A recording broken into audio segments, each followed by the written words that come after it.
And welcome everybody to the CRPA Prop 50 live stream. Or should I say, hey everybody, welcome back to the channel today. That's right, Prop 50 is happening right now, and we thought, maybe misery loves a little bit of company, so why can't we all just sort of go through it together? I'm sure all of you are aware of all of the elections that are going on across the country right now. We will have the news in the bottom right corner for you guys to kind of keep tabs on that. We might be bringing it up as we go along today. But I am here with our legislative director. I dragged him in away from his loving family and forced him to spend some time with me today. So first of all, my apologies. And second, thank you very much, Rick, for coming in and being with us today. You know I love you, bro. Absolutely. And here's the thing, guys. If you follow along with us, I ask the questions because I need them answers, and you answer them because you've got the knowledge. We're also hanging out today with Jacob, our producer, and Kurt, who is the legislative assistant. Kurt is actually on a mic today. Can you believe that? You guys, if you listen to AM 590 The Answer, which is the weekly radio station that Rick does, you may have heard Kurt's voice. But Kurt, give us a little hello. Good to be here. There you go. First time on the live stream. Thanks for that. So yeah, guys, we are kind of going through this today, but we thought maybe it would just be a good idea to kind of hang out, keep the live streams going as far as elections are concerned. Obviously, we intend to do an election an election live stream in 2026 when we've got those midterm elections, and keep that going as well. I've got my notes today. I got some stuff that I want to talk about. A lot of it is Prop 50 related. Some of it is not. We've got some big stuff coming up legislatively at the beginning of the year next year, so I thought maybe we could talk about that and really just pick your brain, Rick, as we go through the politics and the legislation. But guys, yeah, right now is definitely time to kick back and let's kind of go through this together. If you have been following along so far, you've already seen the New York City mayoral race has already been called. Mamdani got that. The Virginia governor race is already done, as well as the Virginia AG race is already done. But we're going to be following along with some of those, and then obviously the Prop 50. The news hasn't really started covering Prop 50 yet because you still have an hour to go and vote. And guys, if you have not gone to vote yet, take us off of your TV, put us on your phone, get in your car, drive down. We need more no votes against Prop 50. So if you have not voted yet, you still have an hour. Polls in California close at 8 p.m. So please be sure to do that. We need all the support against this effort that we can probably get. But for those of you who are currently getting into your car, you don't know why yet, Rick, let's kind of go through what Prop 50 actually is. But I guess before we do that, how are you feeling today? Watching some of this stuff, getting your behind dragged into the office here today. How are you feeling, Rick? That's a great question. Part of me is a little irked when it comes to California, but a lot of the country I'm not shocked at. I mean, Virginia historically has been a democratically controlled race. So, the Democratic Party, mainstream media is going to make a big deal out of this and say, oh, this is a referendum against Trump. No, it's not. They're going to say this is why we're winning. No, they're not. What we saw happen in that state was fairly predictable. Polls have been showing it for months. And once in a while Virginia swings slightly right, but over the long haul of the last 250 years, it has been a Democratic stronghold since day one. So no shock or awe there. New York City is a very twisted place.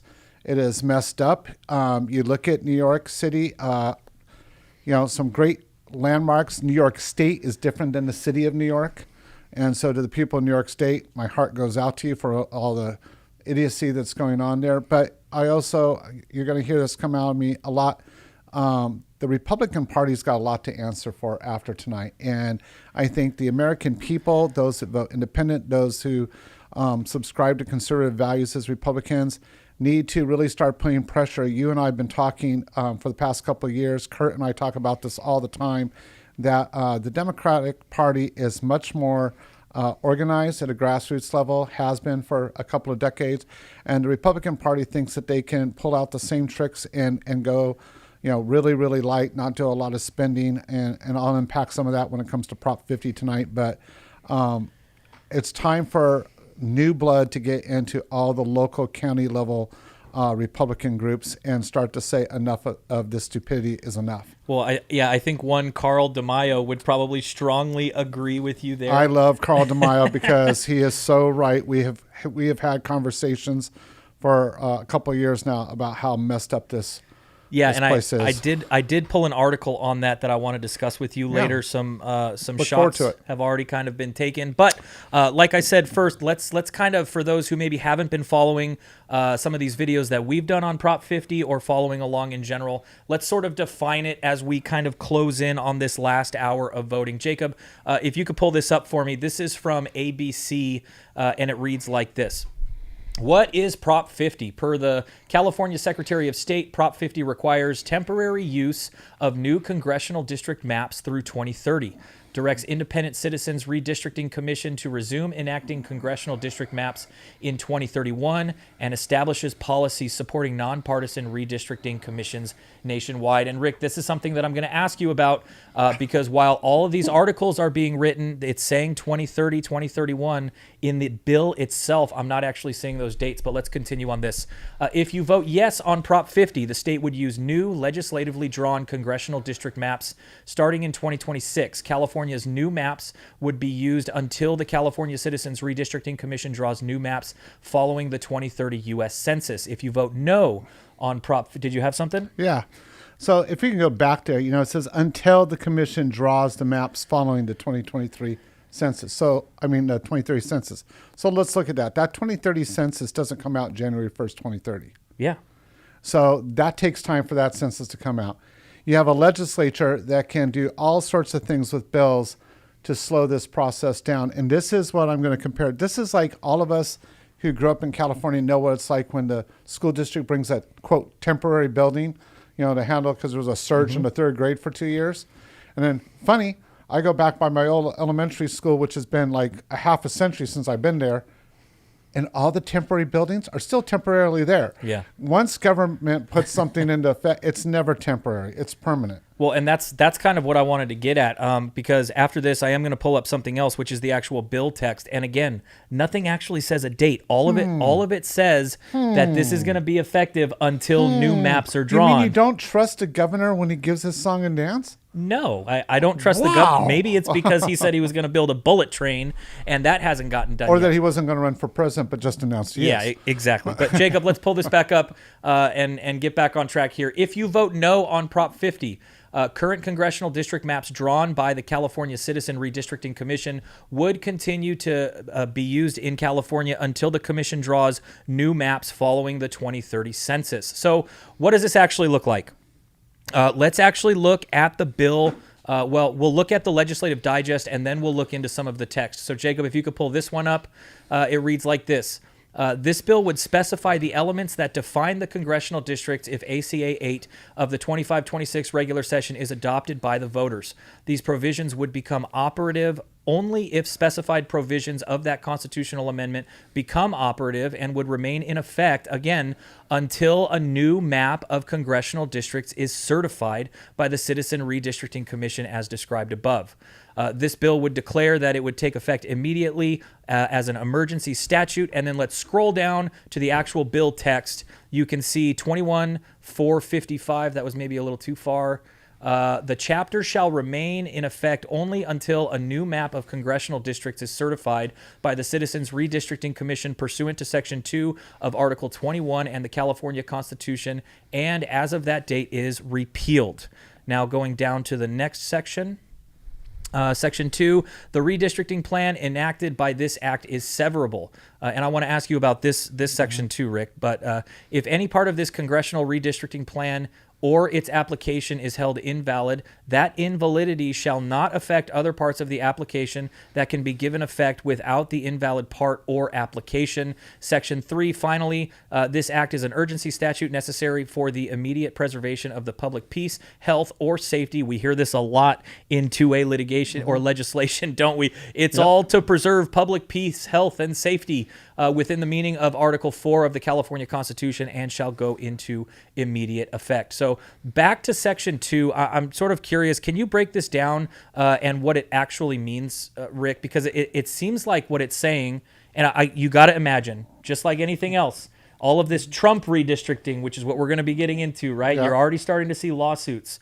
There's probably going to be lawsuits on this too. Most definitely. So if you're talking Section 2, is this just regular text that gets put into these kind of bills? Or are they trying to build this in a way where you might have to see 52 different lawsuits to undo 52 districts? Well, I'll give a lot of credit to the Second Amendment community and especially our lawyers here at the CRPA who've done a great job of knocking out repeatedly really bad legislation.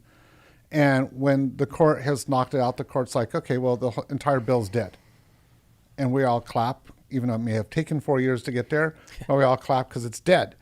The new strategy of our legislature, led by our governor, has been to say, okay, we're going to put 20 things into a bill.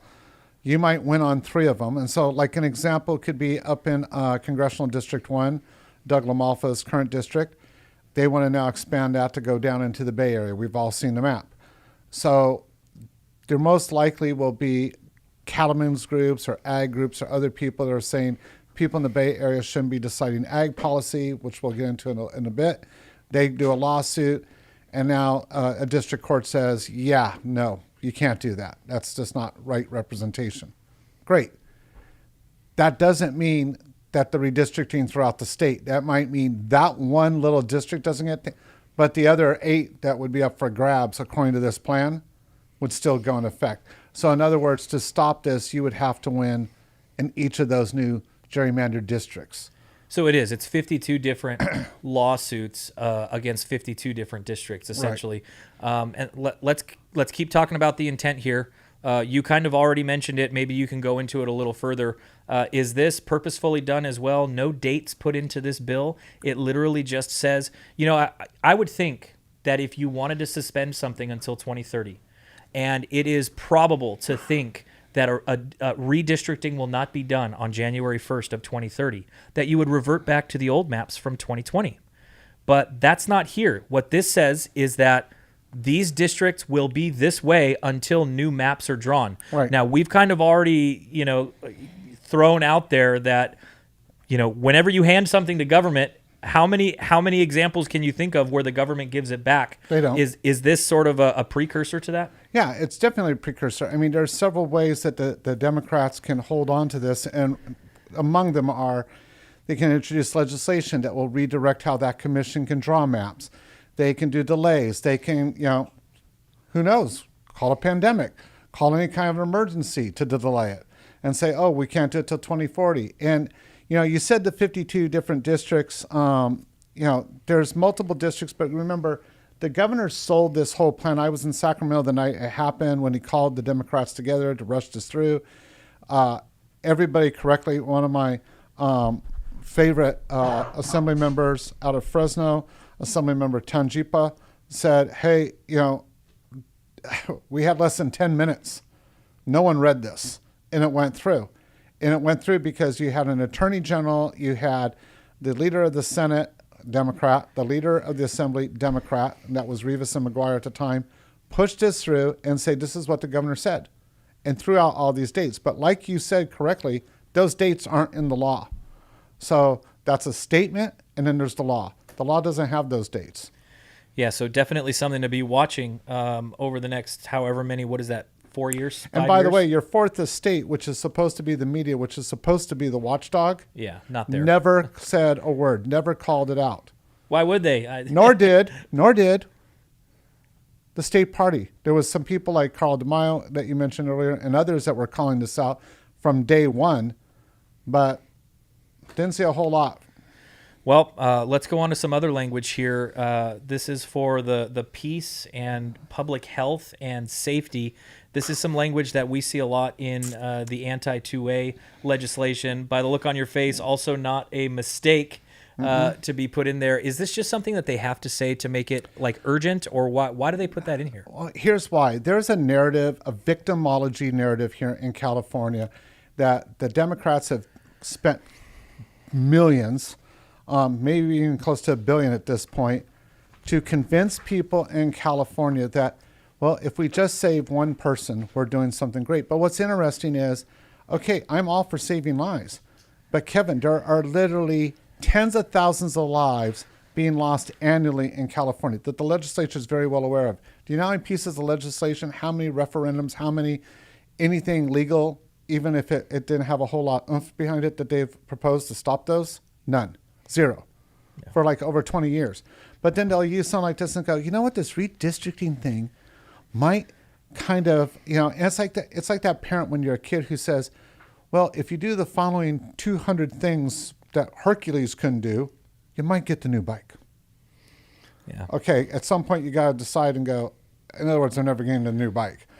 And that's what this is. This is just designed to say, yeah, and if you have any doubts, we did this to save you. No, they didn't. Well, maybe it's kind of the argumentative side of me that reads something like this and just sort of asks myself the question, like, are you threatening me with violence by writing this? You're saying that peace and public safety are at risk. The governor will say if tomorrow, this doesn't go through. The governor will say tomorrow with the passage of Prop 50, he'll say, we averted the following things. And he'll make all sorts of claims because he's running for president that he averted riots, he averted this, he averted that, just by getting this passed. He was such a good guy. None of that would have happened had this never been introduced. Well, speaking of the governor, he was pretty clear in all of his campaign ads, which if you guys watch YouTube on a regular basis, if you watch TV on a regular basis, I'm sure you saw at least 30 times a day. These are the ads that brought Gavin Newsom in. We saw Barack Obama. We saw AOC. I saw two from AOC, actually. I saw the English version and the Spanish version from AOC. Elizabeth Warren, also Cory Booker, who was the guy who claims to be like thrown down by the Trump Secret Service or whoever that was. He was in one of them. But the reason why I bring this up is because there is a larger battle at foot here, and in those ads, what they were talking about primarily was Texas, but there really is. It's even bigger than Texas. Jacob, if you could pull this one up, I found an article. I would like to bring some up too. Sure. What's interesting, and again, this is a media failure, and a lot of people didn't realize this. The whole Texas argument falls flat on its face. Governor Abbott didn't decide just to willy-nilly go do this. He's following a court order. The court said you have to redistrict. So he's following a court order. No one ordered Gavin Newsom to do it. Gavin Newsom's mad because the court said to do it. So he's like, oh, well, we have to defeat the court, which is so ironic since in all those commercials, if you remember, he had his attorney general said, oh, I can't answer the really technical questions. That's why I have my attorney, which, by the way, the attorney general is for the people, not the governor. Yeah. And who said, yeah, governor, yeah, we had to do this. No, we didn't. Well, there might be, and this is like an optimistic version here, but there might be even more court orders coming. I did find this article from Reuters that I thought was interesting. Jacob, if you could pull that one up. It reads like this: The Voting Rights Act, a landmark law barring discrimination in voting, was a product of the U.S. Civil Rights era, sought by Nobel Peace Prize recipient Martin Luther King, passed by Congress, and signed by Democrat President Lyndon Johnson in 1965. 6 decades later, excuse me. 6 decades later, it faces the greatest threat with the U.S. Supreme Court, which has a 6-3 conservative majority, looking poised to hollow out one key section after gutting a different one in 2013. It then goes on to say, let me see here. The court is expected to rule in the coming months in a case argued on Wednesday concerning the map delineating U.S. House of Representatives districts in Louisiana. The conservative justices signaled they could undercut the law's Section 2, which bars voting maps that would result in diluting the voter power of minorities, even without the direct proof of racist intent.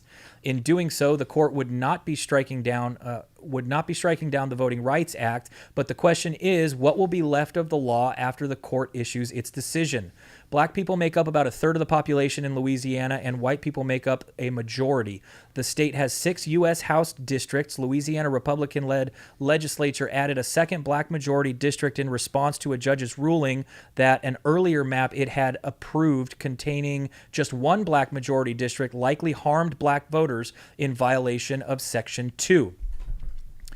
This is, let me see here. I keep losing my spot. In doing so, the court would not be striking down the Voting Rights Act, but the question is what will be left of the law after the court issues this decision. Black people, I already read that, didn't I? So this is what the Jacob, if you could pull up the congressional district maps currently for the South. This is what it is on the left, and this is what it likely could look like if SCOTUS rules in a way that takes away this part of Section 2. I'm just sort of curious, Rick, from what you're seeing, is Newsom considering this in his efforts in Prop 50? Is this why he's garnering so much support from all over the nation to make this big push for Prop 50 here? Well, look, Prop 50 here is nothing more than a political prop for a man who swore for several years he didn't want to run for president. That wasn't his goal. It's clearly his goal. He's now come out and said it after denying it on the Sean Ryan show and many others. Look, he is a chameleon. He'll say whatever it takes to get anybody to like him. But I think there's a couple salient points when it comes to the court looking at the act that was put forward by Dr. King, and that is what Newsom's doing is exactly some of the things that Dr. King actually argued against. And we saw several prominent members of the black community, independent, Republican, even a couple Democrats who said, no, this isn't the same. What they're saying is not right. And what I mean by that is if you look at California prior to Prop 50 going through, you have just over a third of the state is Republican leaning.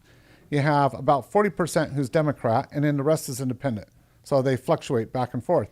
Yet the current congressional representation of the state is like 78% Democrat, which means California prior to Prop 50 had the lowest rate of representation for conservatives based on population size.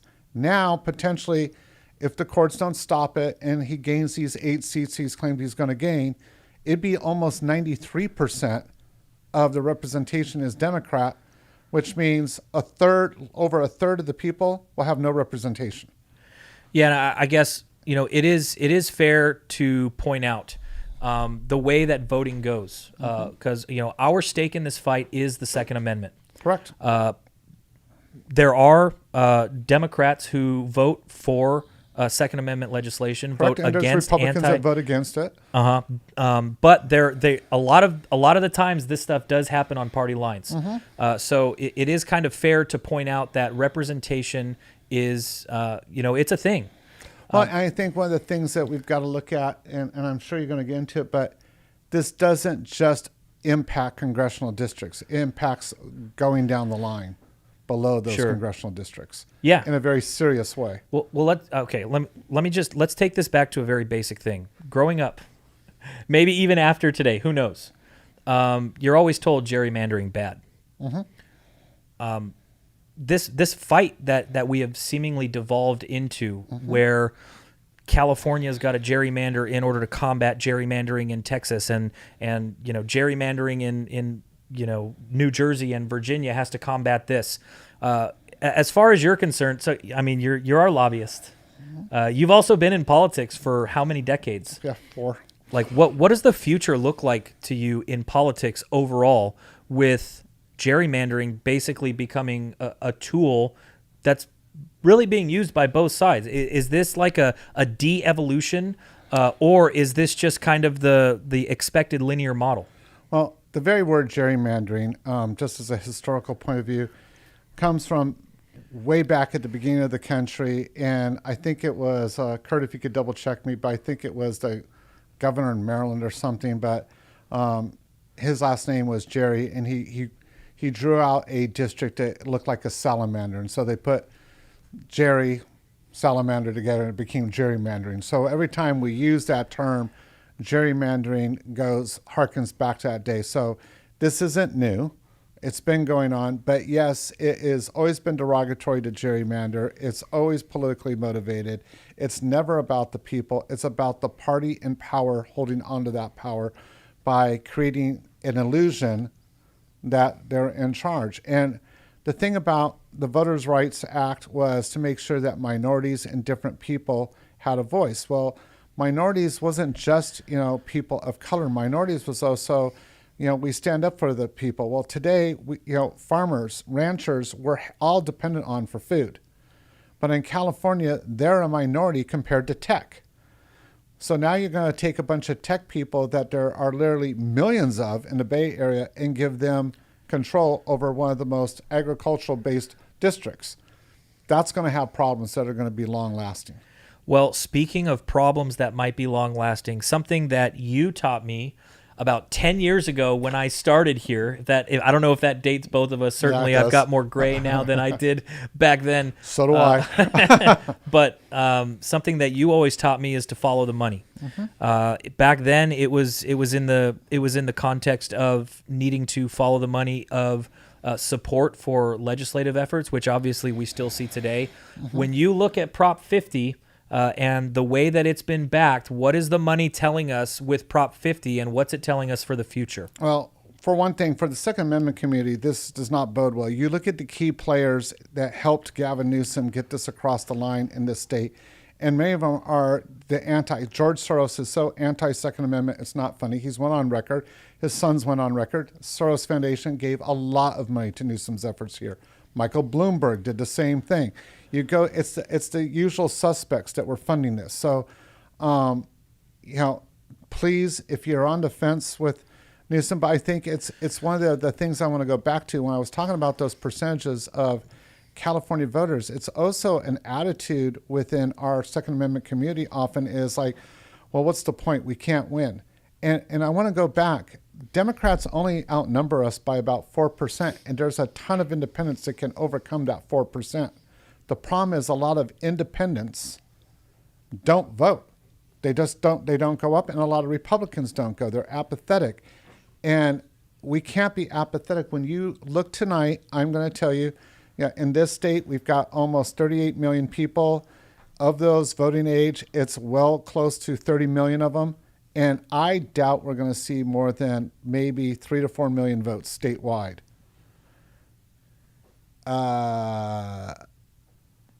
What? It should be all hands on deck. But I mean, the number of people that I talked to, that I tried to get out, and they're like, what's the point? The point is you don't give up the fight ever. You don't let people steal your dog, your wife, your husband, your kids, because you love them. I was born and raised here in California. I love the state. There's no way I'm ceding this to the opposition. Well, I guess that's a good point to kind of bring in here tonight. If you're a supporter of no on 50, probably isn't looking like it's going too well.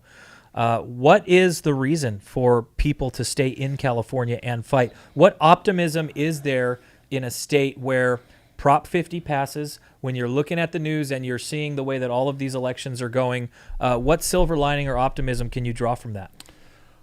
Well, this is the 150th anniversary of the California Rifle Pistol Association, and I am so grateful to work for this organization, and I'm going to tell everybody why. One of the things is when CRPA came into existence 150 years ago, Democratic governor, Democratic Senate, Democratic legislature, the majority of Californians weren't allowed to have guns, weren't allowed to go hunt, weren't allowed to publicly shoot, weren't allowed to do anything. Hence the founding of this organization. And we have watched in our 150 years that pendulum swing both ways. But the one consistent fact about the California Rifle Pistol Association, its boards, its members, and its people is we've never given up. We've had some gloomy times. I'm not going to say we haven't, and this is one of them. But we don't give up. I mean, a lot of people in our community, Kevin, and I, you've heard me rant on this before, but they love to put up really cool patches on their gear, on their hats and stuff, like the 3% patch and the I'm a patriot. And then you ask them, well, did you vote? Did you get out and get other people to no. Then what are you doing putting those patches on your gear and equipment? Because back in the 80s, we had this term called poser, which meant you were acting like you were something that you weren't. So to Gen X, I'm throwing that one back out into the to public sphere. I think this is one of those things that we have to get back out there and get people engaged in this fight. It is not, California is so critical to this nation. And that's why when people say I'm going to leave, so you're going to leave the breadbasket of the nation. Yeah. We produce so much food, not just for this country, but for the world. If you let these guys continue to do the things they're doing, that's going to cause a food crisis. We have some of the most beautiful land for the outdoors, but if you allow these policies to continue, it's not going to be beautiful. I mean, we've watched a movie industry get crushed. We've watched cities that were fun places to go to that brought tourism dollars be destroyed. I mean, at the beginning of my marriage, we loved to go to San Francisco, Ghirardelli Square, the Wharf. Today, without a map to avoid the human landmines that usually are left by dogs, but now are left by people, needles, crime, everything's closed. Businesses that have been there 100 years are gone because of it. I mean, this is something that Gavin Newsom should own, and we, the people of California, should be telling the rest of the nation, don't buy this crud over the next year and a half because it's... I guess that's fair. Something like Prop 50 will make it a lot harder. But first of all, and you guys, we're coming to the end of the year. What does that mean? We're getting ready to do all these videos that you love to do. You showed us some tremendous support through viewership last year in our litigative and legislative, kind of end of year videos, our video on what laws are coming into effect. But the fact of the matter is those battles are still going on. We got a voter ID initiative, which we're going to talk about the voter ID initiative as well. That's going on. But at the end of the day, all of these decisions ultimately do come down to our vote. Now, even if they're putting you into a district who today have more people who are willing to vote against you than vote with you, that means that we need to get out in the street talking to more people to change their mind because getting those elected representatives into office ultimately is what can change the tide there. I guess, we've sort of set the stage here. What is Prop 50? What is the state battle? What is the individual battle that Gavin Newsom has been talking about with Texas? What is the national battle? So I guess, Kurt, maybe now is your time to shine a little bit. Guys, if you have been following along and you haven't gotten in your car yet and you haven't voted, do it now. YouTube does exist on your cell phone. Put us on your cell phone. Go get in your car and cast your vote. You've got 30 minutes to do it. Polling closes at 8 p.m. It is currently 7:30. Kurt, I'm wondering, can you provide us any updates? Do you have any numbers on the way that Prop 50 is looking right now? Nothing has been released. So we won't get any official numbers until 8 o'clock. Gotcha. And for the people out there who are voting, if you're in line at 8 o'clock p.m., stay in line because you can wait. You deserve your right to vote. So you don't have to. Right at 8 o'clock, you don't have to leave by any means. So let me pull up this. I actually have another thing over here. While Kurt's looking that up, I think one of the things that we also have to look at is voter ID will be huge in this fight. But also what is huge in this fight is for the people to realize that, tonight, let's just say that, the yes on 50 campaign wins and no on 50 loses. So let's look at that what we would all call the worst case scenario. This is not throw the towel in, walk off the field, the battle's over. Got to realize they're throwing all this because we are consistently winning. It may not always feel like it. I get that. But we are winning. We're pushing back. We're starting to put major cracks in the legislature. That's part of the reason they're doing this, because they want to eliminate what they're starting to see, which is a weakening of assembly seats, Senate seats statewide. They're trying to give an illusion. So I'm not shocked at this last minute, 10-minute campaign, because it was literally 10 minutes to get these three pieces of legislation up to a vote and get them through. Incredibly orchestrated. But now back to Kurt. Oh, sorry, I didn't mean to interrupt you. But no, I do have some initial numbers here from Optic. So roughly so far, we're looking around. Kurt, I don't know if they can hear you too well. Speak into the microphone. So looking at some numbers from Optic, it's kind of another company that looking at for a lot of these races. So we're looking at so far roughly 7.2 million ballots returned so far. Okay. Those numbers will be increased once the polls do officially close. So we're looking at roughly around 31% turnout.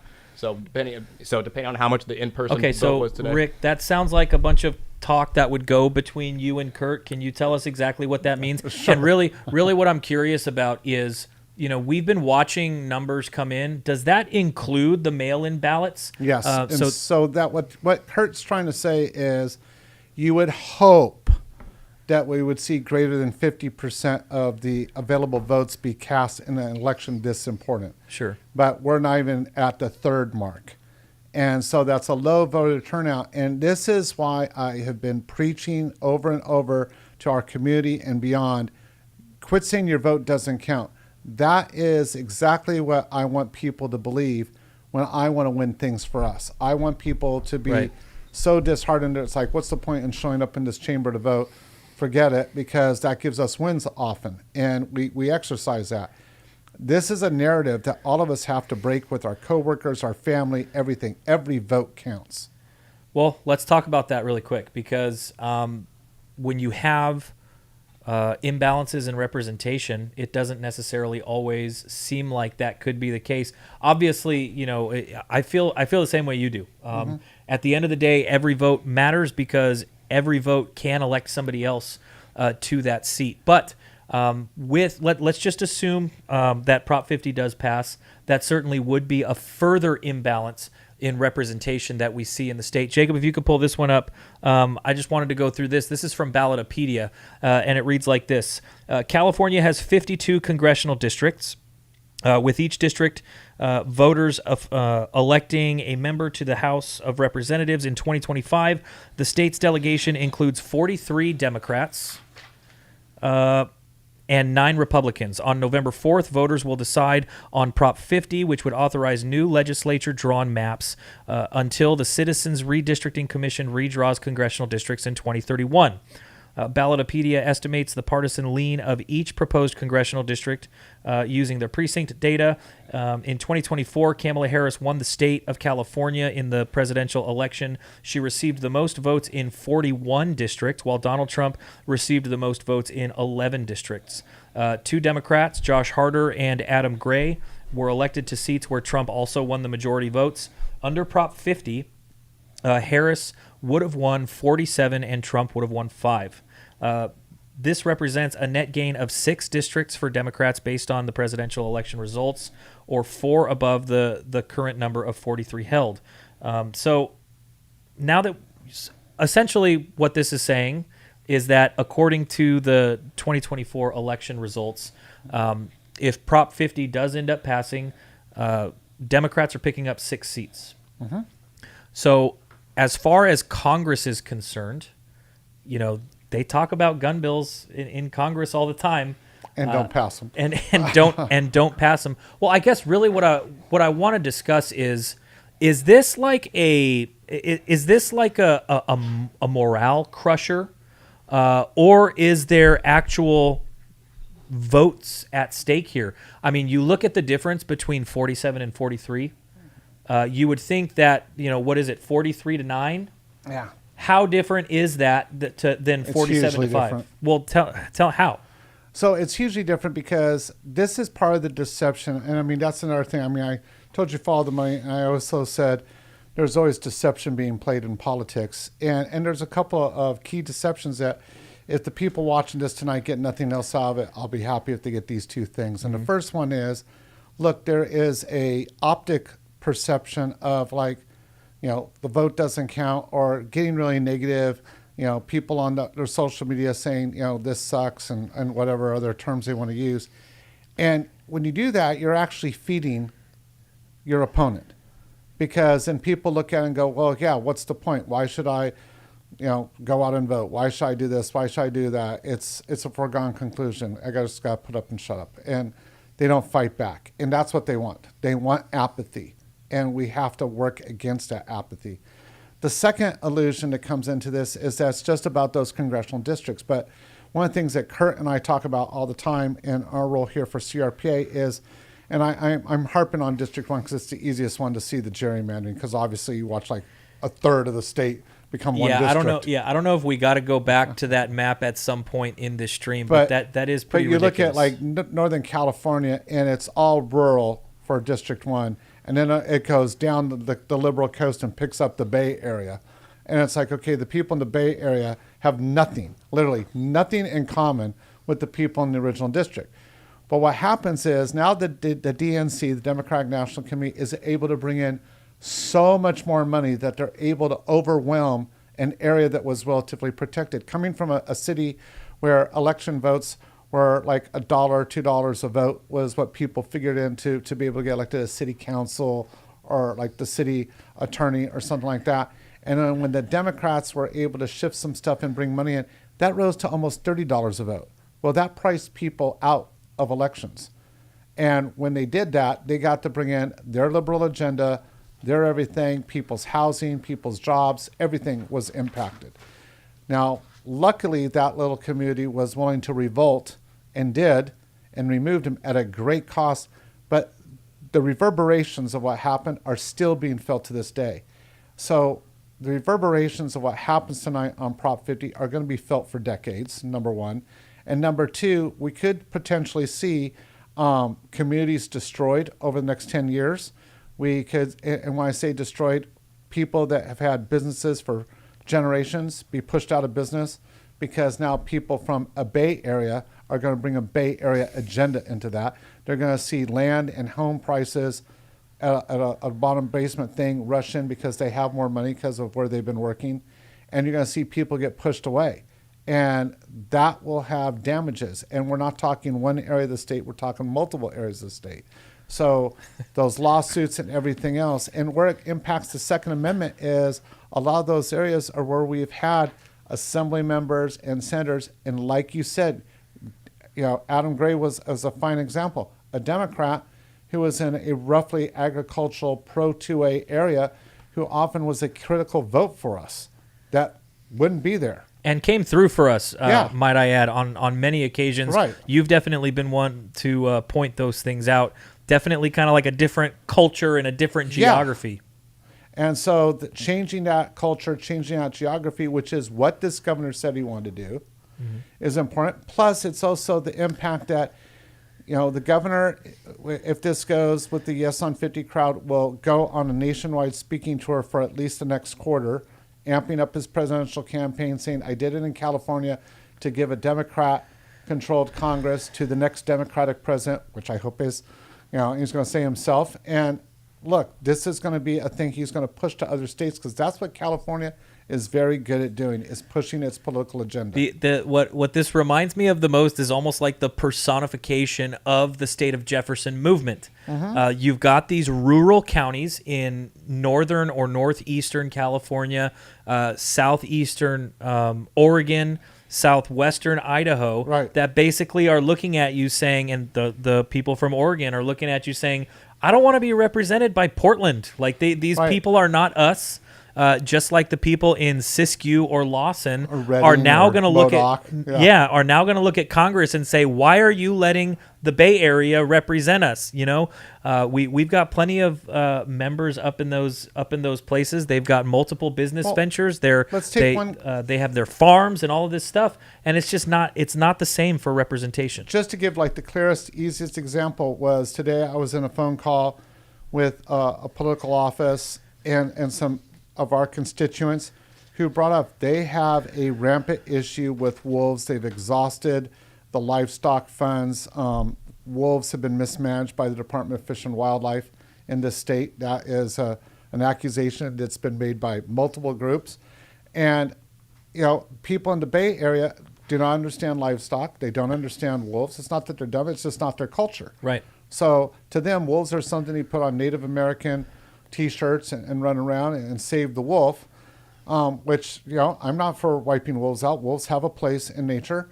But when your meat prices go up, when you lose all these things because of what wolves are doing, and they have a critical impact on that, you're going to have people from the Bay Area, which greatly outnumber the rest of the people in that new district, and they're going to sit there and say, yeah, no, do that. And then you're going to have the ranchers go, well, I can't afford this because when I'm losing 40, 50 head of cattle to the wolf pack, Right. I can't afford it, so I'm going to close business.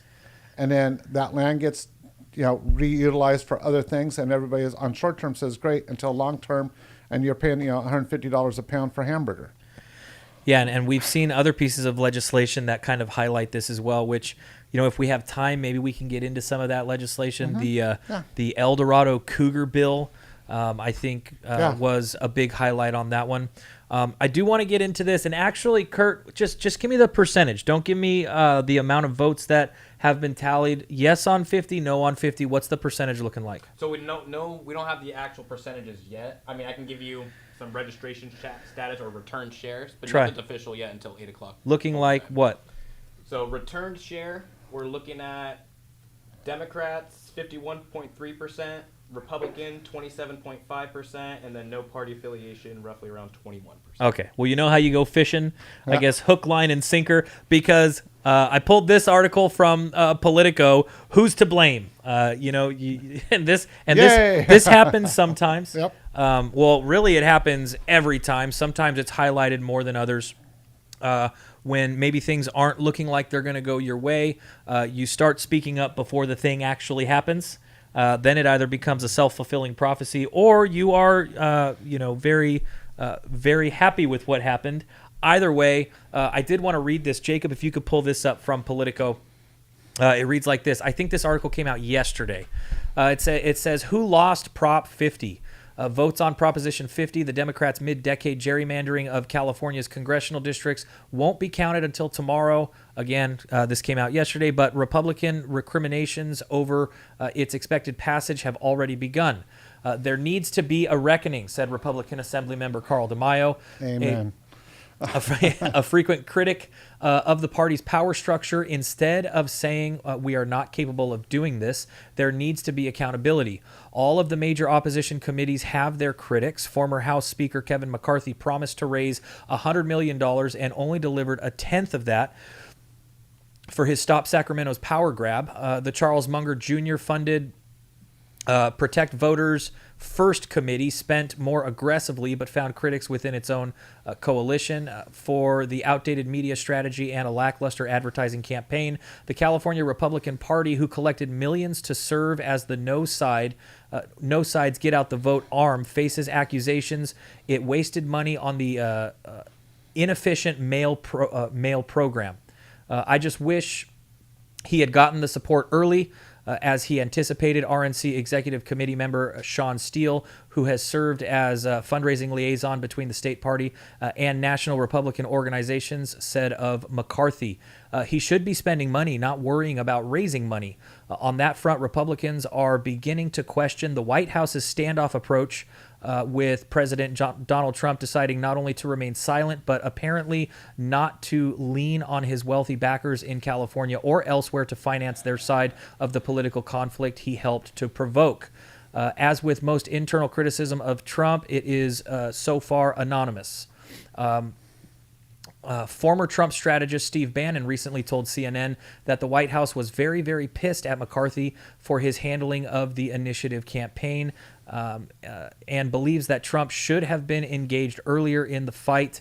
This last week, senior Trump political advisors began laying the blame on American First Workers President Ashley Hayek. Is that how you pronounce that? Hayek?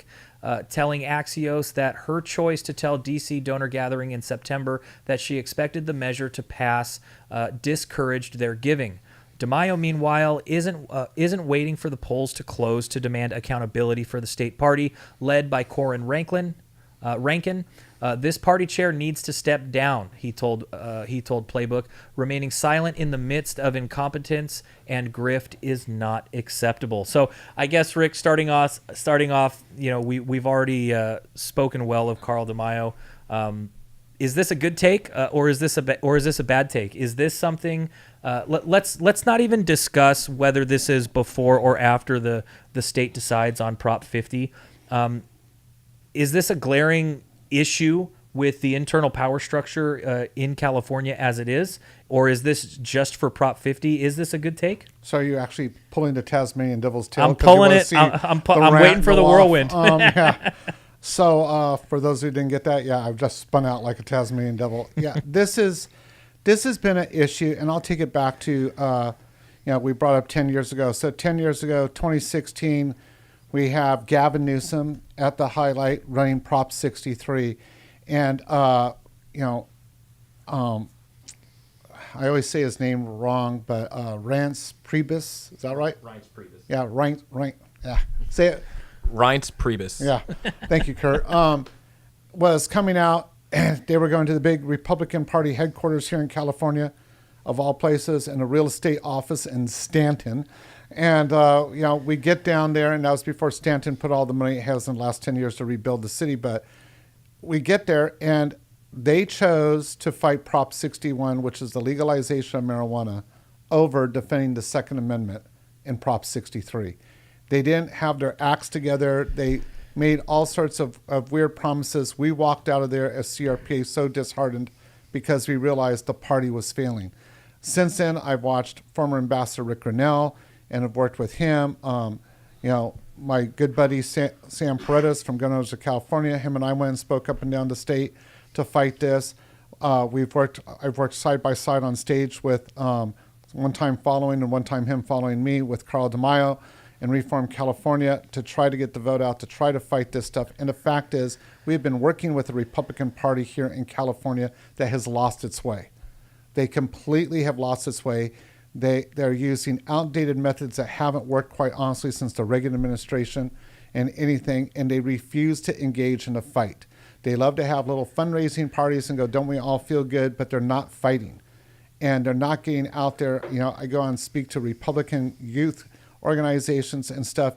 It's not that we don't have people in Gen Z or millennials that believe in our movement and want to fight. But a lot of us, me included, went independent because I'm not going to give any money to a party that will not fight.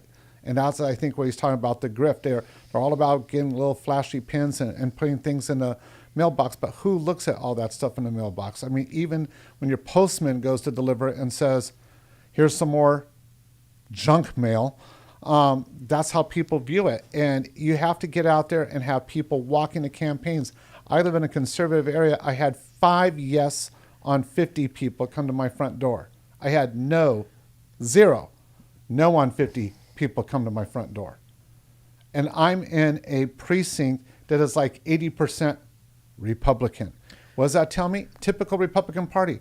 Oh, we already own that district. We don't need to go talk to people. That is the dumbest thing in the world. Is that part of what you're saying is the failure is taking parts of the state for granted? Yeah, they take it for granted. They don't go out. And then when people don't hear anything, they just feel like, well, I don't need to get out there. I mean, I look at it like, people in politics, Kurt and I talk about this too. It's like fair weather fans. I respect Chicago Cubs fans. I'm not a Cubs fan. I'm an Angels fan. But you know what? Cubs, no way. Are there other teams I admire? Yeah, sure. So I know the look you're giving me. So for the record, yes, I also think the Yankees I see you wearing the Yankees hat all the time, man. Dynasty thing. But I have one Yankees jersey. I have 5 Angels jerseys. So that should tell you where my loyalties are. But my point is, fair weather fans. And there's a lot of fair weather politicking that goes on. And the Republican Party thinks that they've got the fair weather, and they don't. You have to fight for the people's votes. I mean, not a Republican, but one of the best Democratic strategists in my lifetime was Tip O'Neill, who said, all politics are local, and if you're not going out and touching people and shaking hands and kissing babies, you're not winning. And the Republican Party refuses to do both of those things. Well, okay, so let's talk about something that we can Now I'm potentially hated by win. the Republican Party. Let's talk about something that we can actually win. And we've already kind of mentioned it here, but I did find an article in regards to the voter ID initiative. And to be honest, I think as we're looking forward to next year, it could be worth it to kind of clarify some of these things, some key dates that are coming up, what actually needs to be done, and really what is the voter ID initiative. Jacob, if you could pull this one up. This we took from the Reform California website, and it reads like this. This week, California State Rep. Carl DeMaio, Senator Tony Strickland, and Donald, how do you pronounce that one, DeCostanzo, of Californians Voter ID filed the California Voter ID Initiative with the Secretary of State. This filing triggers a 75-day timeline to start collecting the 1 million signatures needed to qualify the California Voter ID Initiative for a vote. Quote, this initiative is about restoring integrity, accountability, and trust in California's broken elections, said DeMaio at a press conference announcing the filing. Every legitimate voter deserves to know their vote will not be canceled out by fraud or error. And voter ID is the common sense solution. So, California Voter ID Initiative would amend the state's constitution to 1, require government-issued identification when voting in person, 2, require a verified identifying number like the last 4 digits of your social security number or a license number when voting by mail, 3, mandate the voter rolls to be cleaned and verified for citizenship, 4, provide free voter ID cards to any eligible voter who requests one. 5, require annual compliance audits by the state auditor. 6, allow citizens to sue to enforce election integrity standards. By October 1st, Secretary of State will issue official petitions marking the start of the 180-day clock for signature collection. Reform California has just 75 days left to recruit volunteers and raise the funding needed to print, distribute, and submit petitions across the state. This is an all-hands-on-deck moment, said DeMaio. We need thousands of volunteers and at least $3 million in the bank to hit the ground running this fall.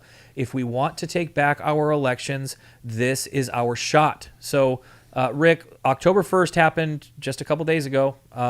Can you give us the process of collecting these signatures? Are these the people that you see in front of Walmart and Target and your grocery store? What is the actual process that's necessary to get the 1 million votes so that we can push forward with this? So a lot of those people that are getting paid per signature to get those signatures. And so that's why using a grassroots initiative, which I'm very proud of the CRPA because we have collected tens of thousands of signatures in this effort already, our chapters that you've worked very hard. I'm very grateful to all the work that you've done, Kevin, in that area.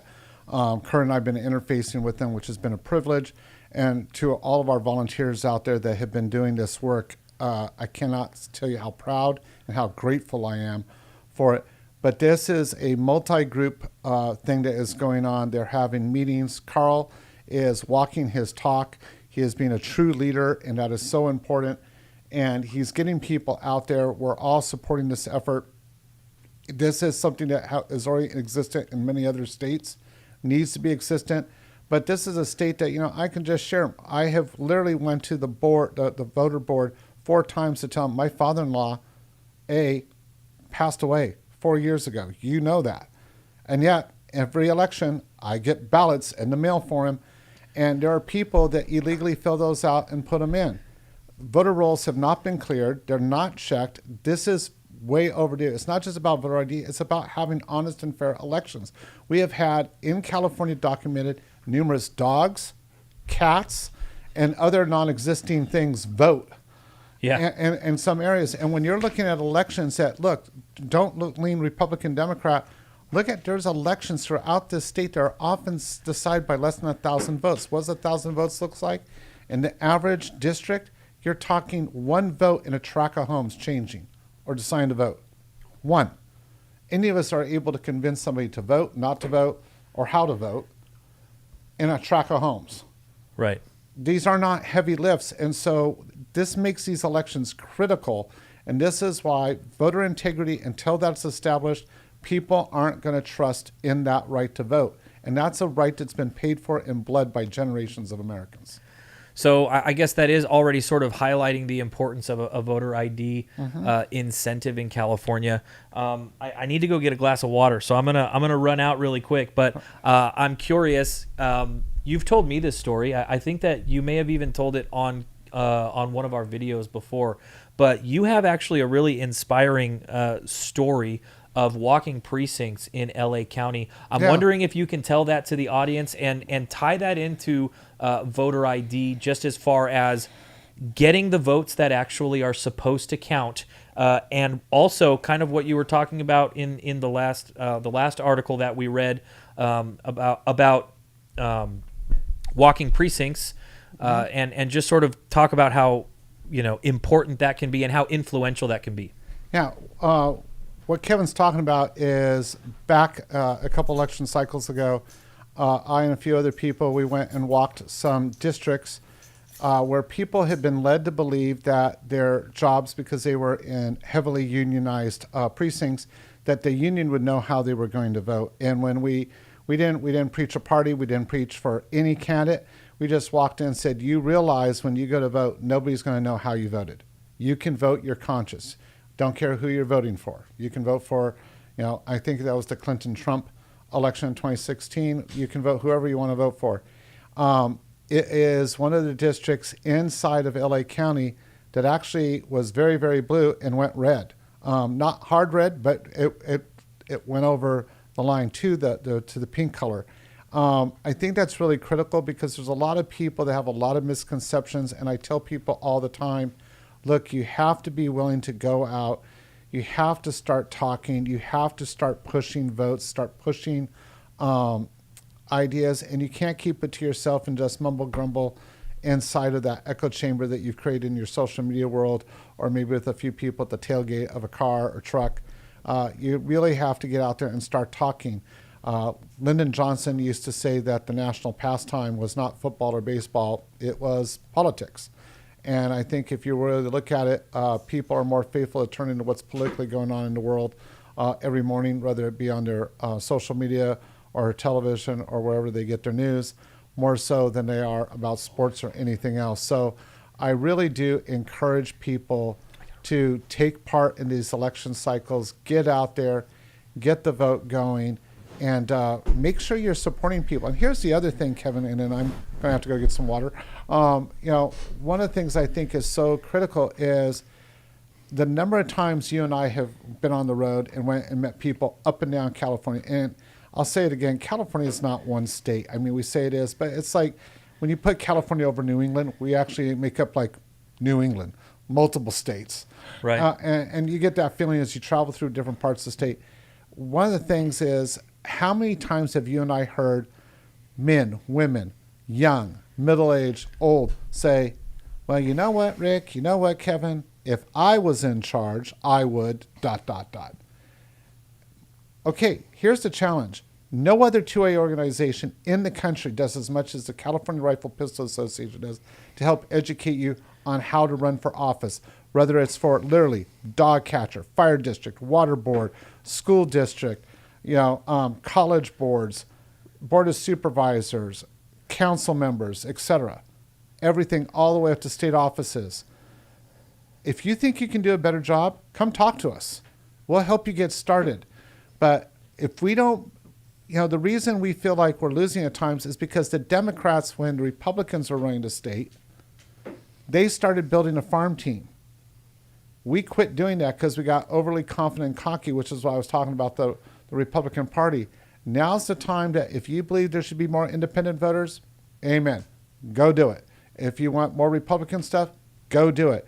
But sitting there saying, I would do this and not doing something about it, you're not part of the solution. You're part of the problem, and we need you to be part of the solution. Well, the only thing that you cannot do at this point going forward is vote on Prop 50 because the polls have closed. Kurt is coming back in here right now. maybe it is a fair time to start looking at some of these, votes that are coming in. Excuse me, not just in California, but we can see what's continued to go on around the state. But I think that what Rick is talking about is pretty right. And you know what, guy? You know what's crazy, you guys? Like, he's the one doing it. Him and Kurt and our ledge department are the ones leading these programs, creating these programs, creating the foundation for the programs, which, to be honest, personally, and I would only speak of him like this when he's not in the room, but that's why I admire Rick a lot. He doesn't just kind of say these things. He's actually the one that is out there leading these programs. And if you've been following along with us, we have been successful on many different areas throughout the state when it comes to getting people elected, when it comes to helping campaigns. And you know what? Sometimes campaigns aren't just a one-fer. You don't always win your first time going. So it is about building the farm team. And I do appreciate that you do that, Rick, and you really lead some of these programs that help, that can help kind of reshape how we see the Second Amendment in California. But all of this to say, it is Prop 50 got called. It is 8 o'clock, and it looks like Prop 50 has been called. Kurt, what do you got on that? Yeah, so we already got official call both from NBC and NPR. Both of them, even before a lot of the results are even coming in, they're already saying yes, it's passed. All right, what's the percentage? Why is it that they're already calling it? Just because from their statistical models, so we just got a first batch of them right now. First batch we're looking at 74.7% yes, 25.3% no. Holy smokes! And that's only with 1.3% in so far. So we've got a 2020 Arizona type situation going on right now. They're calling it with 1.3% of the vote in. However, but Kurt, isn't that also the Bay Area vote that they're first counting according to the map? That would be technically looks like the first batch we got in was from Sonoma, but yeah, in that general area. Yeah, so it would be the wine area, the area where Gavin Newsom has a lot of control. Right. That's where he went and ate at the White Laundry during the pandemic when we couldn't eat. That's also where Plump Jack, his winery, happens to be located. Not a surprise with those numbers there. Sure, and we will be kind of continuing to follow along just to see how every county kind of comes in here, but obviously, with some of these networks calling it, you would kind of expect that regardless of the way these counties do come in, as it goes from 1% to 100, that the yes vote on Prop 50 would prevail. Obviously, we're going to watch. I guess, Rick... I think what will be interesting to see is how this plays out in each of the counties, and to look at this map tomorrow to see how much of the red counties went yes versus the heavily populated blue counties. Yeah, I think that's a fair thing to say, and maybe I can have you back next week to do a follow-up video on Prop 50. I know that California normally takes a couple weeks to get these things under wraps, but at least I'm sure the majority of the vote tallies will be in by next week, and we can kind of go through and discuss that. There are some other things that I wanted to talk about with you, though. Really? Since we have some time, and guys, we'll continue to check back in on this, just how some of these counties are kind of ended up being counted. But something that our viewership has not necessarily liked a whole lot, but something that is near and dear to my heart, I know is near and dear to yours, is this fight for Catalina. Guys, if you more gerrymandering, essentially, Jacob, if you could pull this one up though. Again, you guys, this is something that we have covered with several YouTube videos. If you want to go back into our channel and look them up, starting, I think, over a year ago, maybe even 2 years ago now, when they initially came out and said that they were going to bring people in with assault-style weapons on helicopters to take out the mule deer on Catalina.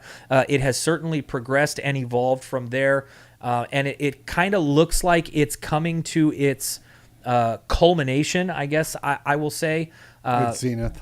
We have finally gotten to the point where Catalina Conservancy has proposed a permit of taking from the California Department of Fish and Wildlife. I've got it right here, Jacob, if it's not up already. It reads like this. The Catalina Island restoration project encompasses the entirety of Santa Catalina Island, totaling about 48,000 acres, with restoration activities occurring primarily on lands owned by the Catalina Island Conservancy. Limited project activities will also extend into areas near two harbors, as well as portions of land owned by the Santa Catalina Island Company, Hamilton Cove, and within the city of Avalon. The project will focus on the restoration of island resources by preserving biodiversity, enhancing ecosystem function, and reducing likelihood of wildfire. Now, guys, I know that reducing likelihood of wildfire sounds good, but keep this in your mind. The foundation of this proposal is preserving biodiversity. Please keep that in your mind as we continue reading here. The project will accomplish this through four major components. 1, active restoration. 2, biosecurity. 3, monitoring. And 4, outreach. This 4-part framework ensures all necessary components are present for Catalina Island to be resilient to change and to establish the components that exemplify the biodiversity that once thrived on the island. Let's go ahead and look at page 7. Jacob, if you could pull that one up for me also. So, guys, I know that we've been talking about the mule deer, but this isn't just mule deer. These guys want original, and Rick, please, let's dig into this, but they want original flora to be able to flourish on Catalina. And what does that actually mean? You can see the categories here. The Catalina Island fox, it's the whole island population that they're interested in. Snakes, lizards, salamanders, skinks, frogs, small mammals, rodents, and of course the mule deer. They are looking to cull all of these populations of animals off the island. And of course, again, if you have watched our videos, there are other questions that come into mind here. You know what? I have proposed this exact thought, talking about gun shows. When we were fighting at the grassroots level for gun shows at the fair board meetings, I brought this question up to the Orange County, and they agreed with me. How exactly do you support diversity by eliminating something? And that is a trend that we continue to see within politics, and we see it again here. How exactly do you have a foundation calling for diversity on the island when you're looking to eliminate species of animals on the island? Rick, I guess before we dig into that question, can you just sort of take us through this journey? Where exactly did it start with the Catalina Island Conservancy, and how did we what's the evolution of asks? What's the evolution of advocacy that we have been part of that's brought us to this request for a permit today? I don't think. This has been ongoing for quite some time. We've watched the Catalina Island Conservancy, the Santa Catalina Island Company, one of the key family members working very, very hard to eliminate a lot of the wildlife. And there's lots of conjecture over the reasons for wanting to eliminate the wildlife, especially the mule deer on Catalina Island. But there's a key term, and I tell people this all the time: definitions in public policy and politics are incredibly important, because if you don't define what something means, then you can play around and have 20 different opinions on what it means. So if I say, cell phones are bad, people are like, well, which cell phone? But if I say, and then I give a brand name and a model number and everything is bad, then people know, we're only talking about that, as an example. And so, the term that was one of the 4 components, I think it's component 3, is biosecurity. Well, what does that mean? Well, it depends who you're talking to. If you're talking to people who believe in the mammals that are on the island, have been there 100 years, then we're talking about the security of that wildlife. If you're talking about a certain given plant, then it's like, well, whatever I see as a threat, the biosecurity for that plant is kind of what I call the Emperor Palpatine from Star Wars measure. Wipe them out, all of them. That becomes... What is that, Order 66? Yeah, that becomes their adage. And so, and then when you look at a state it's very interesting to watch Catalina because it is kind of a microcosm of the battles that we see going on in the state. You have Supervisor Janice Hahn, who comes from one of the greatest political dynasties in the LA Basin, Democrat, who is sitting there on the same side as Rick Travis, that works for the California Rifle Pistol Association, going, no, do not wipe out all the deer. This is wrong. Why are we both on the same side? Because the same department that's allowing this, it's been going on for a couple decades now. When I first started getting involved with this Catalina issue, we had some really great biologists like Dr. Lott. We had Stafford Lair. We had Craig Stowers, just to name a few of them, who consistently told the Catalina Conservancy and the Island Company, no, deer can coexist. Various numbers were even accepted by those two groups on the island of between 500 and 750 deer. And now all of a sudden we have the current person running the Conservancy's biology efforts, Dr. Denhart, who is saying 0 deer. Okay, so how'd we get there? Well, because they did not qualify the science for the first permit. They tried to go after another permit, as you mentioned, 2 years ago. We were able to show they weren't meeting those scientific standards. So they had one of their people approach the legislature this last cycle. They got a bill passed that got into a weakened restoration management permit, and now they're trying to push it through this way. And this is a fight. It's a fight on many levels. It's not, and when people say, well, why does the CRPA care about deer on Catalina? That's an excellent question. And I can give you 3 very quick answers to all of you out there that have firearms. One, especially if you have some of the firearms that you love to use at, metal matches and stuff like that, like M4s, AR-15s. Those are firearms that are also used in hunting. So thank hunters for that, as long as you're able to hunt.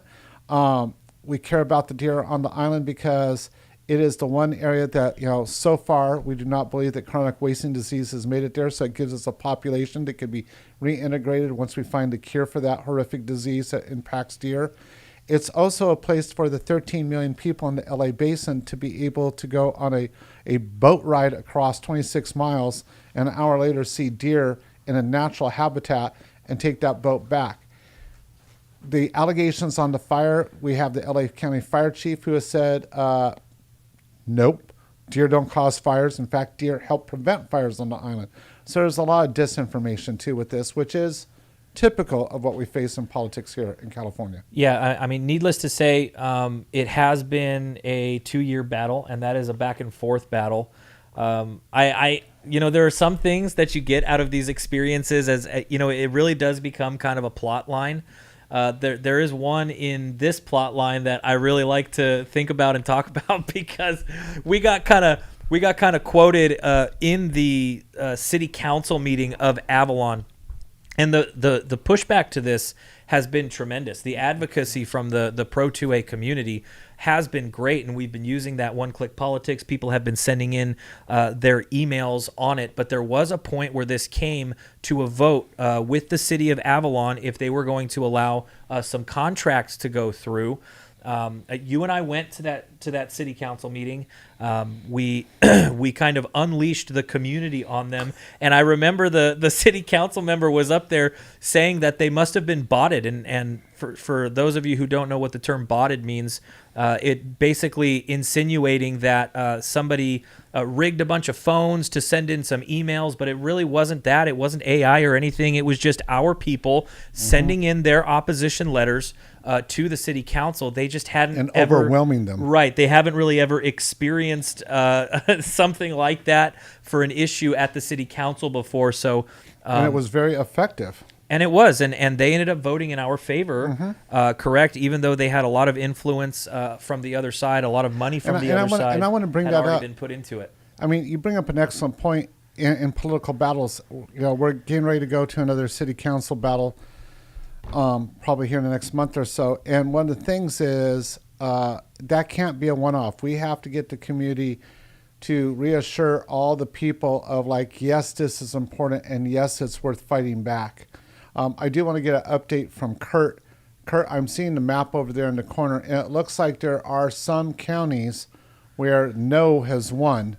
Yeah, actually, versus other I'm sort of counties. curious. Both of us, Rick and I don't know if you guys aren't going to be able to see it right now. But Rick and I are looking at Curdy's computer here, so we're kind of seeing, is there a way that we can get that up on the screen for everybody to see kind of the way that these this isn't counties, this is districts, right? No, this is actually separated by county. It is. It's separated by counties.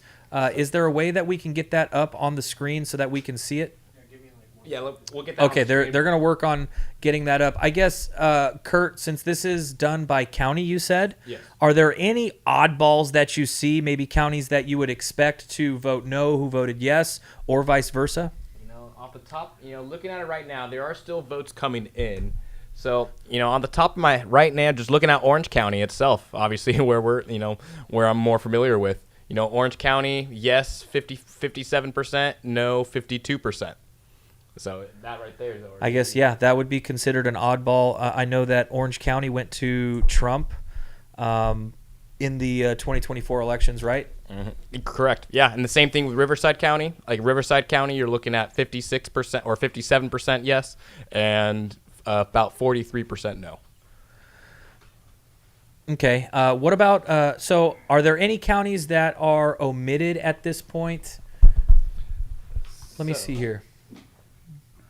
There are a few counties that we haven't received, information yet. So obviously the guests can't, or if the guests can see it now. So yeah, I mean, Kurt, you're doing a great job of talking about some of the counties here in SoCal. But like, if we could go up in District 1, I'm seeing some pretty hefty blue. How big a swath is that? Like for blue, say like up in Humboldt or Siskiyou.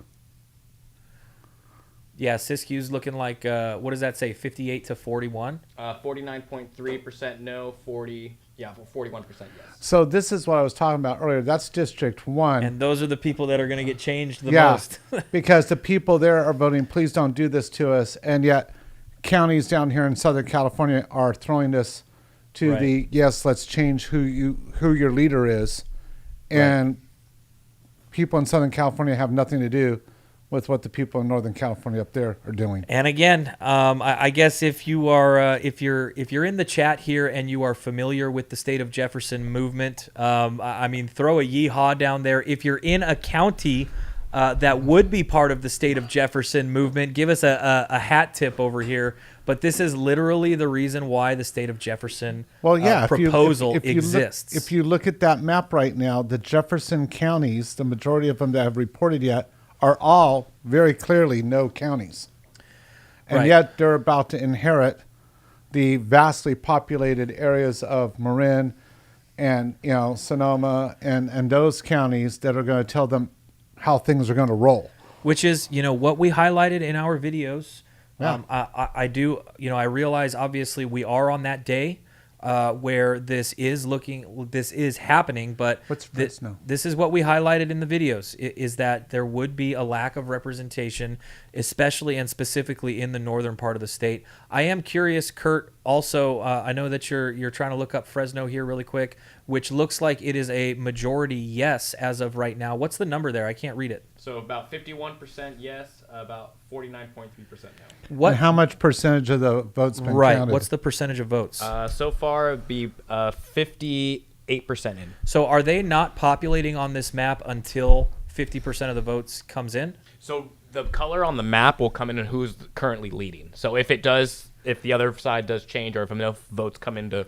But we have some counties that are pink. So what I think Kevin's trying to ask is that areas that they don't have at least 50% of the vote in. So it might look differently on your guys' TV, but it's just two colors. So you just have blue and red. So maybe that's gray, but it looks pink because of the blue and red. Ironically, the blue is the no vote and the red. So okay, so let's go to like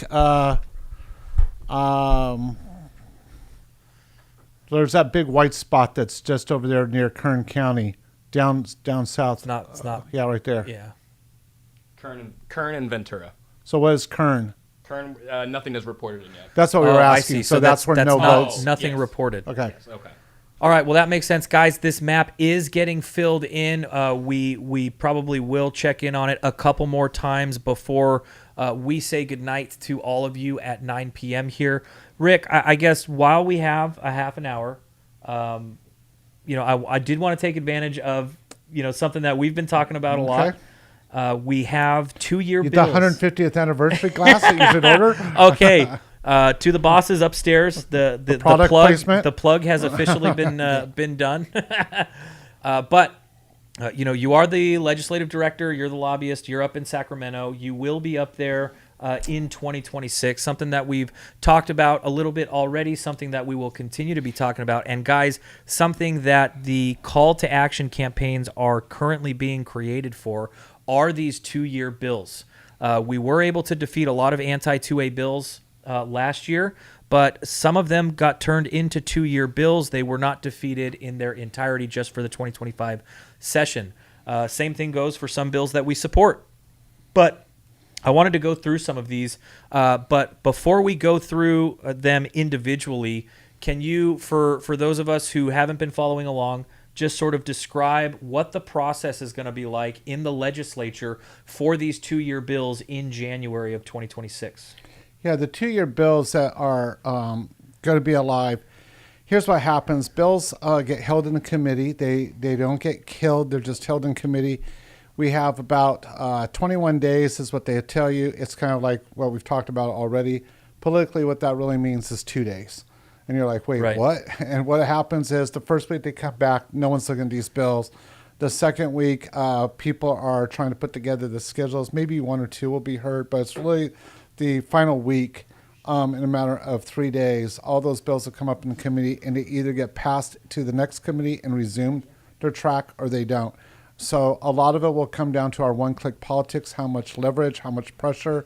We have a Capitol Day that happens in that time where we're going to have members from across the state show up and go talk to their representatives, especially the people that are on the committees that have those bills being held, and either say, no, we don't want this bill to go across, or we do want this bill to go across, and the reasons why, and try to really relate to those members to either finally stop that bill from moving or to help that bill get moving.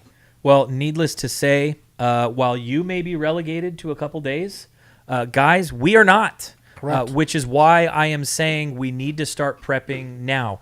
We know what these bills are. They're not going to change between now and January. Nope. So we need to start talking to our elected representatives, and we need to start getting in their face now about the fact that we do not want these bills. And I want to point out something too. We have to start holding people accountable. It's like if you tell somebody in your family, and for those of your parents or aunts or uncles or cousins, and you've helped, babysit, even you will get this. If you tell someone, oh, you really shouldn't do whatever, and the person just arrogantly violates what you tell them not to do. Well, if there's not a reckoning at some level of where I'm disappointed in you, you can't do that, some kind of deterrent, they're going to continue to do it. Sure. And the thing is when we have something like a Proposition 50 come out, or some of these bad bills, or like the idea, the castle doctrine, your right to defend yourself could be lost. I'm going to talk about that one in a second. Yeah, I think I even got the legislative digest for that one. Yeah, you've got to make sure that you go to your local offices, you do the one-click politics with us, you take that extra step, and people, when you're talking about time, let's look at this. I'm looking at you saying 15 minutes. Sure. To preserve the rest of your life and that of your children and grandchildren. Come on.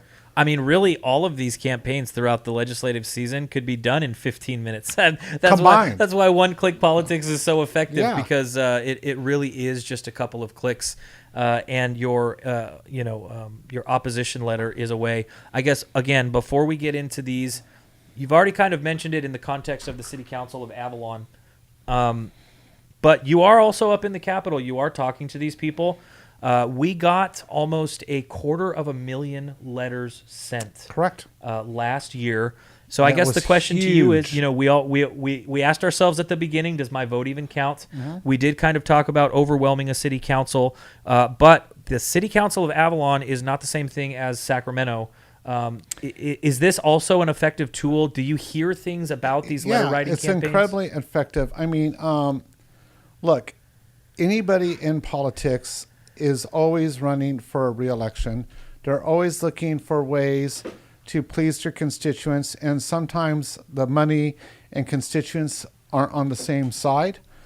And when a politician's like, hey, I really want to work with my constituents, and I know the money's saying not to do it, but I want to do it.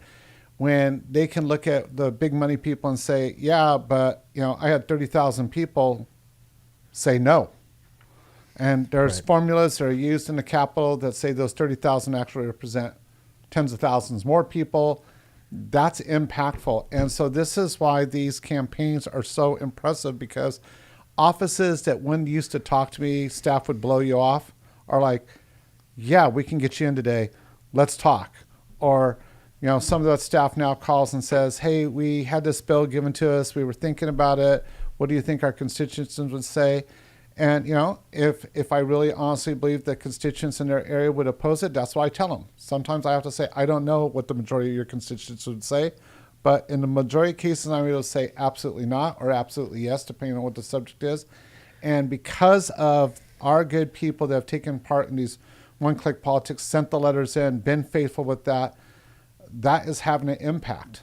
Guys, how cool would it be if in 2026 we got 1 million letters, and that's not hard to do, from the firearms community on Second Amendment litigation? I don't think it's a goal that's too far out of reach. Yep. That is going to be my goal for the 2026 legislative session. I think that we can get the support for that. I think this is a point too to tell people we are fighting back here at CRPA. I mean, one of the things that when I stepped into this position that I said was no more fighting a defensive battle. We were going to go offense. We have offensive bills in there. We got the first offensive bill passed in 35 years this last year.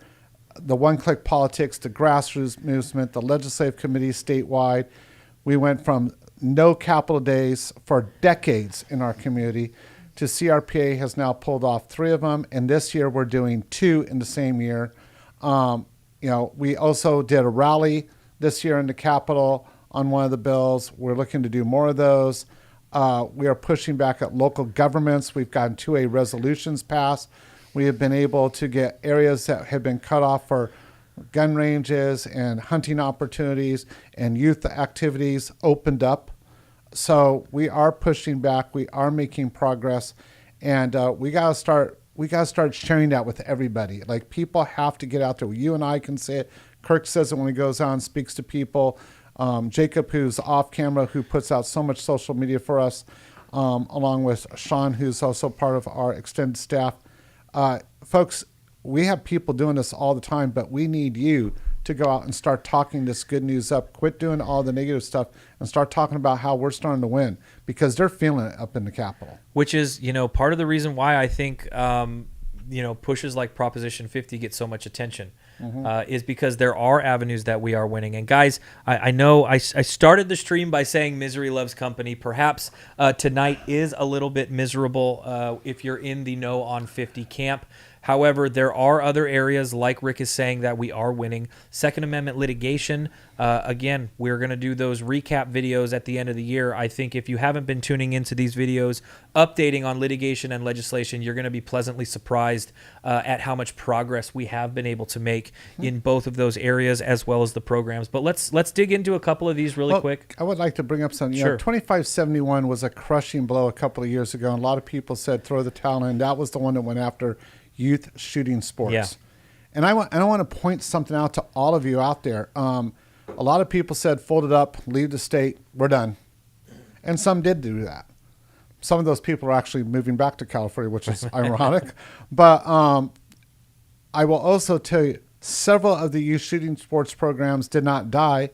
In fact, they've doubled and tripled in participation.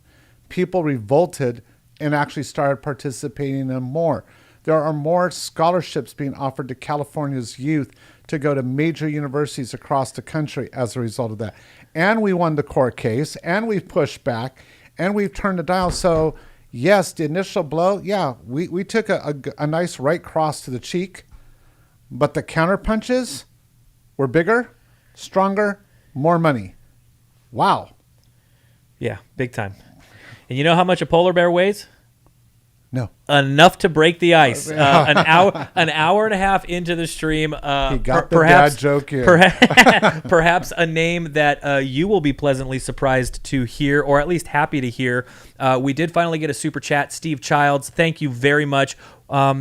Steve Childs, we've actually talked I love about that guy. recently. Haven't seen him in a while. A huge advocate in the Second Amendment space, as well as the preservation of wildlife space. Been Incredible biologist. Yeah, absolutely. So thank you very much, and hopefully, that ends up continuing that relationship and that work that goes there, because especially in places in Northern California like Humboldt, where that advocacy is certainly needed. So And that's the last thank time you, you and I thank you saw very him much. together was when he was going to school up at Humboldt. It is. We were on that tour, that chapter tour, Uh-huh. and we were able to catch up with him, which was great. Thank you very much. But let's talk about this really quick. This is a bill that we didn't actually advocate for with the one-click politics, but it is part of this this clump of 2-year bills that we are looking to oppose. This is Assembly Bill 902, Barriers to Wildlife Movement. Can you go ahead and walk us through this bill? What is this bill aiming to do?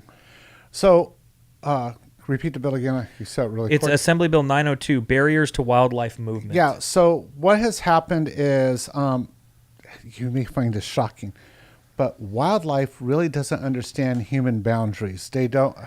Sure. Wildlife operates differently. So, one of the things people don't realize is, by a factor of manyfold, more deer, for example, and bears and elk are killed by cars than by hunters. So hunters, again, not even in the top 10 causes of death for Right. wildlife. We get yelled at for that. And what has been really bad is Caltrans has kept very good records and said, hey, this curve in the road out in no man's land, this is where a good chunk are getting killed. Why don't we put a bridge over it or a tunnel underneath so wildlife can still move? And that's what this bill is about, is creating those opportunities. We already have the documented evidence. And that was what was so sad with this bill as we were fighting for it, was we had people actually in up there, it's going to cost millions to figure this out. And we're like, no, there's specific requests from Caltrans, a state agency who has already spent money by looking at, like, this is where we've swept up all the dead animals and had all the accidents. There's plenty of data out there. We know where these areas are. This is easy, correct, and it's part of preserving a natural resource and also lowering the number of accidents that have cost California lives.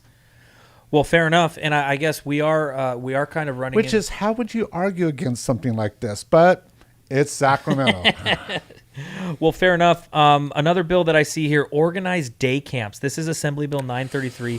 Now, this one actually has a little bit of a history. Oh, yeah. If you want to call this one of your zombie bills, because we have been fighting it for a while. I think a couple years ago it started out as Assembly Bill 262, if memory serves me correctly. It was a Senate bill. Yeah. Oh, it was. Okay, Yeah. there you go. But can you walk us through what this bill looked like when it started, its evolution to today, and what it looks like?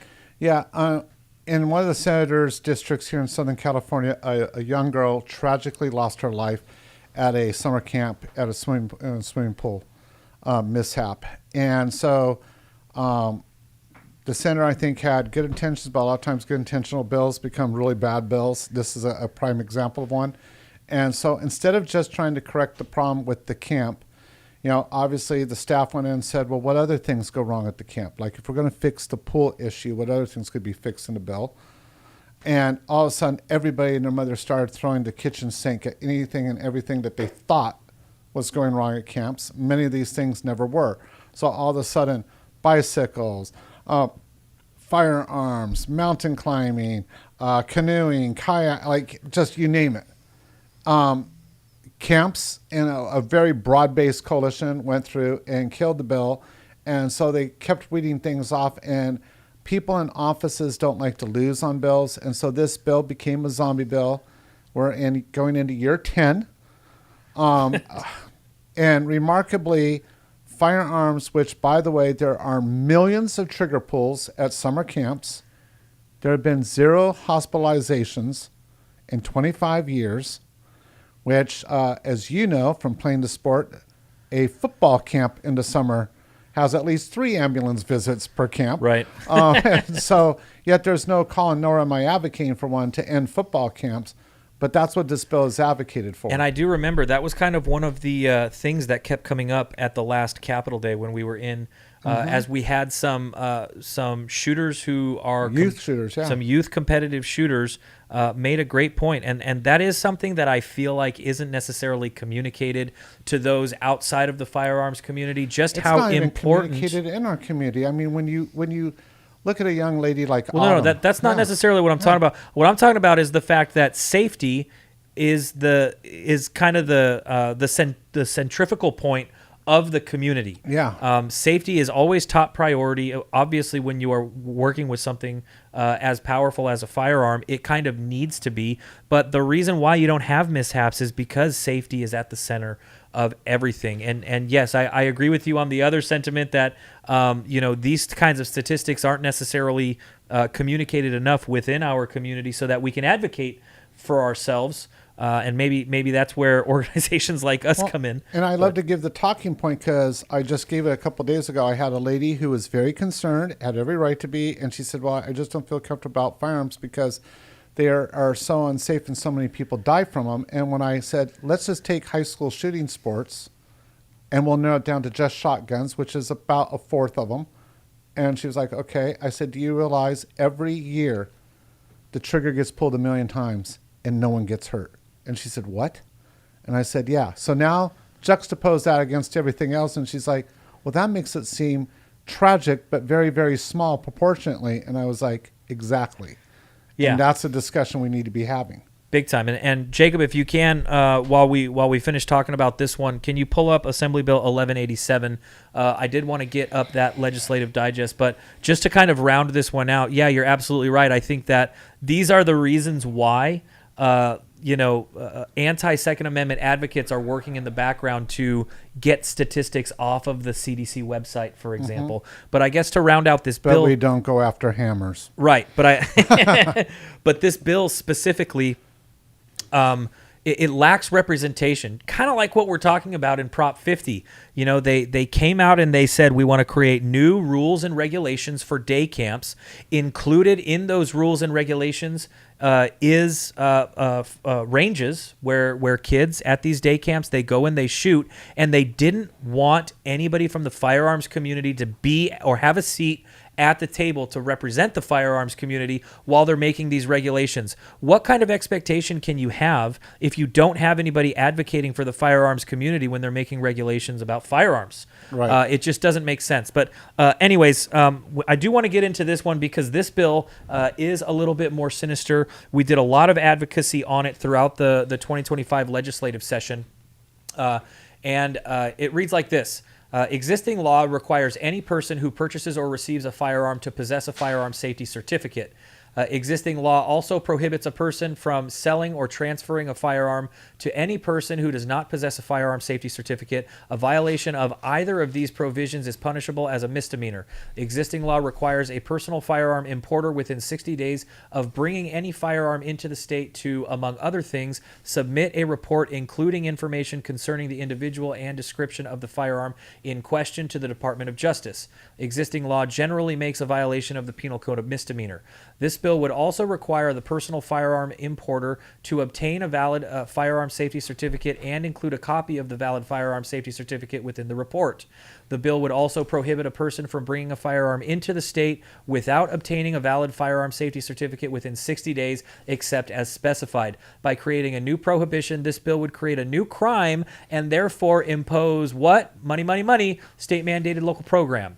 Existing law requires an applicant for the firearm safety certificate to pass a test developed by the Department of Justice covering specified subjects, including, among other things, the laws applicable to carrying and handling a firearm and the responsibilities of ownerships of firearms.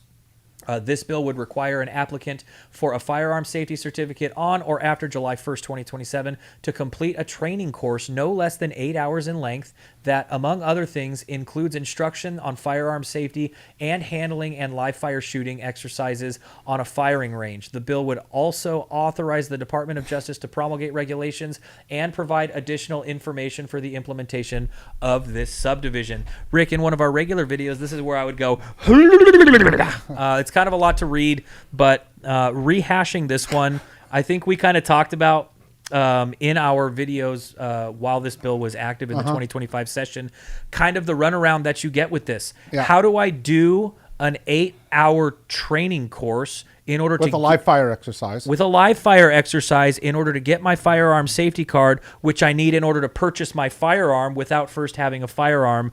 How does this logically track this bill? Well, that means that, Kevin, you, if you're not already a firearms owner, could not become a firearms owner. It kind of seems that way, right? Yeah, that's exactly what this bill is designed to do. The second thing is it's designed as a catch thing. I mean, we talk about this all the time. Look, folks, the firearms community has literally like 8 million people in it in California. But of those 8 million, Kevin, do those 8 million go to gun shows? No. No. Not even close. So, yeah, so it's a very small section that does. The majority of the people don't. So now you have somebody who, no, I'm not going to go buy a shotgun, or I'm not going to go buy a rifle because, you know, my great uncle, my grandfather, whoever in my family is getting ready to pass, and they've told me those are mine. So the person passes, that's a tragedy. Those firearms get past that person. Person goes and picks them up out of state and comes back in. Well, they're importer. How would you know? Is there a sign when you cross the board that says, oh, by the way, if you went to pick up granddad's or uncle's or dad's firearms, you need to import? Nope. If I looked at somebody and said, oh, you're an importer? No, I'm not an importer. I just picked up my stuff from family. Like, so this is another one of those laws that I'm like, there is no mechanism to educate people. And so you're creating a crime to make a law-abiding citizen technically into a criminal in a state that won't even fund, when we pass Proposition 36 to put criminals behind bars, but can fund what we saw tonight, Proposition 50, because there was money for that when there wasn't money for the last thing that we passed as a proposition overwhelmingly in the state. So this is another one of those bills, Kevin, that we're going to do our dangest to kill this thing in January once and for all. But this is like the gobbledygook that they love to put up there in Sacramento to try to make law-abiding people criminals. Right. Needless to say, the way that it is written, very easy if you are moving to the state or importing something to become a criminal. And I hate the word import. Like, you're not importing.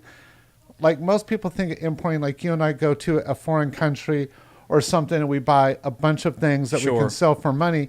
This is literally, I'm going to go pick up something that belongs to me lawfully. And let me give you an example of this. It's really, it plays in my head all the time. A good friend of mine lived down in South Orange County. Her dad lived down there. He had quite the collection. He had been a Marine who had fought, actually been a member of the CRPA board. She moves to Hawaii. Hawaii is not a gun-friendly state. We both know that. And literally, in the middle of the night, here in California, her dad at 84 passes away. Tragic, but it happens. At the moment passed away, she was in violation of Hawaiian law because 65 firearms all of a sudden became hers. And she's like, I was sleeping. There was nothing I could do. And this is the kind of stupidity that gets in. And that lady had to spend a ton of money to right that ship. Right. Yeah, so, I mean, aimed at making law-abiding people criminals, also a huge deterrent to somebody who might want to buy their first firearm to kind of come into the firearms community. There is one more sinister than that, I promise. That is 1333, Assembly Bill 1333. That one we actually killed early on in the session last year, if you recall. So thankfully to all of our people doing one-click politics, that was a huge boost. Technically speaking, though, not as much advocacy just because we didn't advocate against it the entire bill. But before we hit that, because I have the legislative digest on that also, let's take a look at this map. Jacob, can you pull up the map? It looks like every county except for Mono County is currently reporting. And to be honest, this map so far is looking eerily similar to the 2020 election map, the 2020 presidential election map. And I have a feeling this map is going to get, and outcome is going to get challenged by the White House. I don't see it not being challenged by the White House. I think it's interesting. All the Channel Islands are all orange, correct, Kurt? Yeah, they're all red. However, just because the map looks like, these are not final vote tallies, you guys.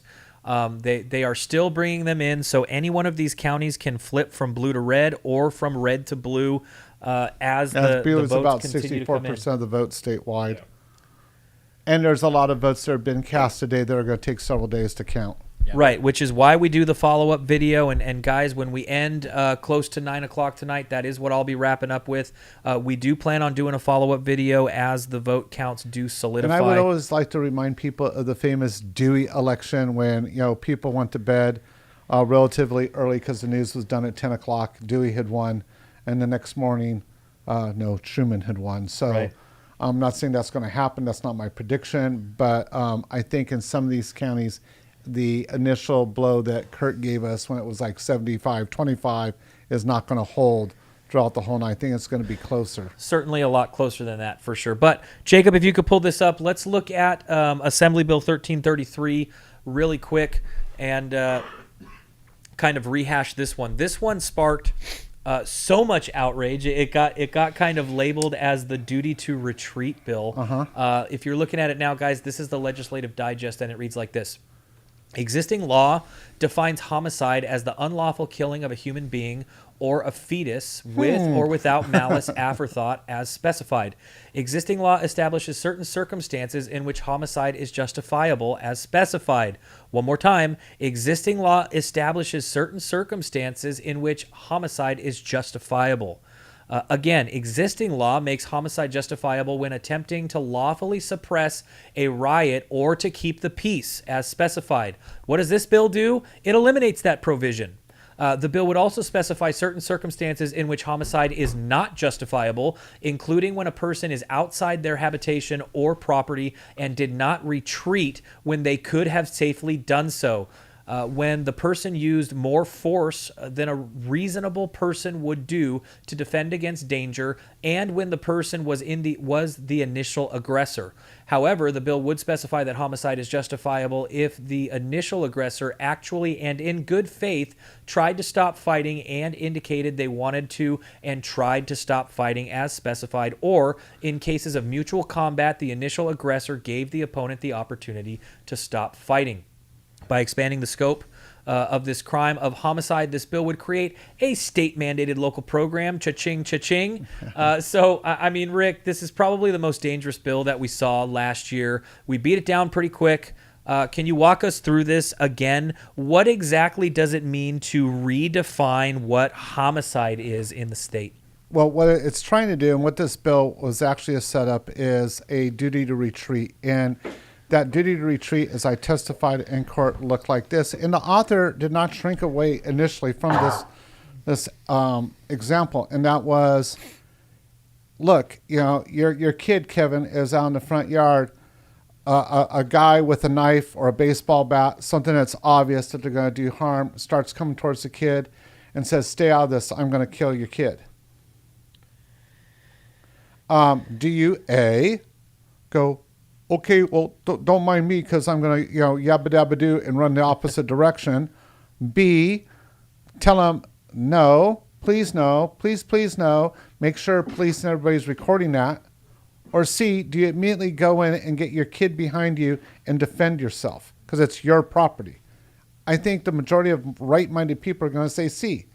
And this guy is like, no, you could have ran, but that's my kid. I don't care. That's my wife. I don't care. And this is where this is just not common sense. People across the country got involved in this fight. I think we're going to see that again here in January, and it's going to keep this bill dead. But this is how crazy our opposition has gotten. Well, I think it's important for people to understand all over again that the whole reason for the Second Amendment is to, on a certain level, whether you're talking about from tyranny or from within your own home, protect yourself. That's what the Second Amendment is all about, and that needs to be stuck by when it comes to advocacy on a bill like this. And I want to take this a step further. A lot of people in California, I really feel, don't understand this. And I remember one of the first times when you came to work here, and I was talking about some of the hunting policy because I focused more on that at that point. And I said to you, oh, yeah, when I'm out in my tent, which is my domicile, and you kind of looked at me and went, huh? And And, this is what people don't understand. This is some of the stuff I fight. People are like, oh, this is so cool. They want to put lockers. The state wants to put lockers up so we can lock our guns up when we're camping. No. And people are like, well, why no? Because when you're camping, your tent, your trailer, your truck, whatever you're using to camp in, that is your domicile. You paid rent to a park or wherever to be there. That is your domicile for the night. You have a right to have a firearm there to protect yourself. And if you allow the government to say, no, you need to lock that up over here, then they have now inserted themselves into what the term domicile is. And so these are the technicalities that we have to fight all the time in California, because you have the right to defend your own property. Well, and this is certainly where a conversation like that could play out. But I mean, again, the bigger point here needs to be that we need to be able to protect ourselves. I spent a lovely evening a few years ago at City Hall in my home city, where our elected officials brought in.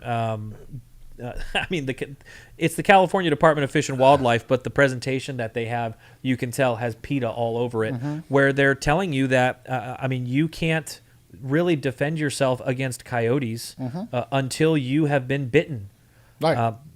Same argument kind of plays here, though. You think that I am going to let my kid get bitten by a coyote before I protect him from that coyote? You're kind of crazy. So when you're playing with people's lives like this really doesn't seem like a logical thing. Well, I guess. And I want to interject really quick. There was a famous case of a lady who, broad daylight, I'm talking like 1 o'clock in the afternoon, running in downtown San Francisco. Coyote comes out, not just bites her, literally bites her so hard that dismembers part of her calf muscle, which is the muscle in the back of your lower leg, if you're not familiar, and pulls it out. Okay, by the rules of like what was being preached in your case in your hometown, she had no right to defend herself until after the coyote did that. She had to go get rabies shots. She had to go through multiple surgeries, everything. Wait, you mean had she been allowed to kick back, fight back, pick up a stick, do anything to defend herself, she could have avoided literally tens of thousands of dollars of medical costs. But this is how crazy some of this stuff has gone in California. And look, it is entirely possible, even with or without a firearm. There are men large enough out there that can kill you with one punch. Right. Why do you have to be in a state where you have to try to retreat, or you have to let the aggressor aggress upon you before you can defend yourself? This doesn't really make sense. I guess and one other thing too, and you talk about this, but I want this out here on this live stream. An aggressive person who has decided to do you harm at whatever level is already mentally in that space. You did not go wherever you went to engage in that. So you're already, regardless of age, health, and everything, at an incredible disadvantage. And the state binding you and putting you in a further disadvantage is not going back to what you highlighted several times of, hi, this state's all about making sure we ensure public safety and keep everybody healthy.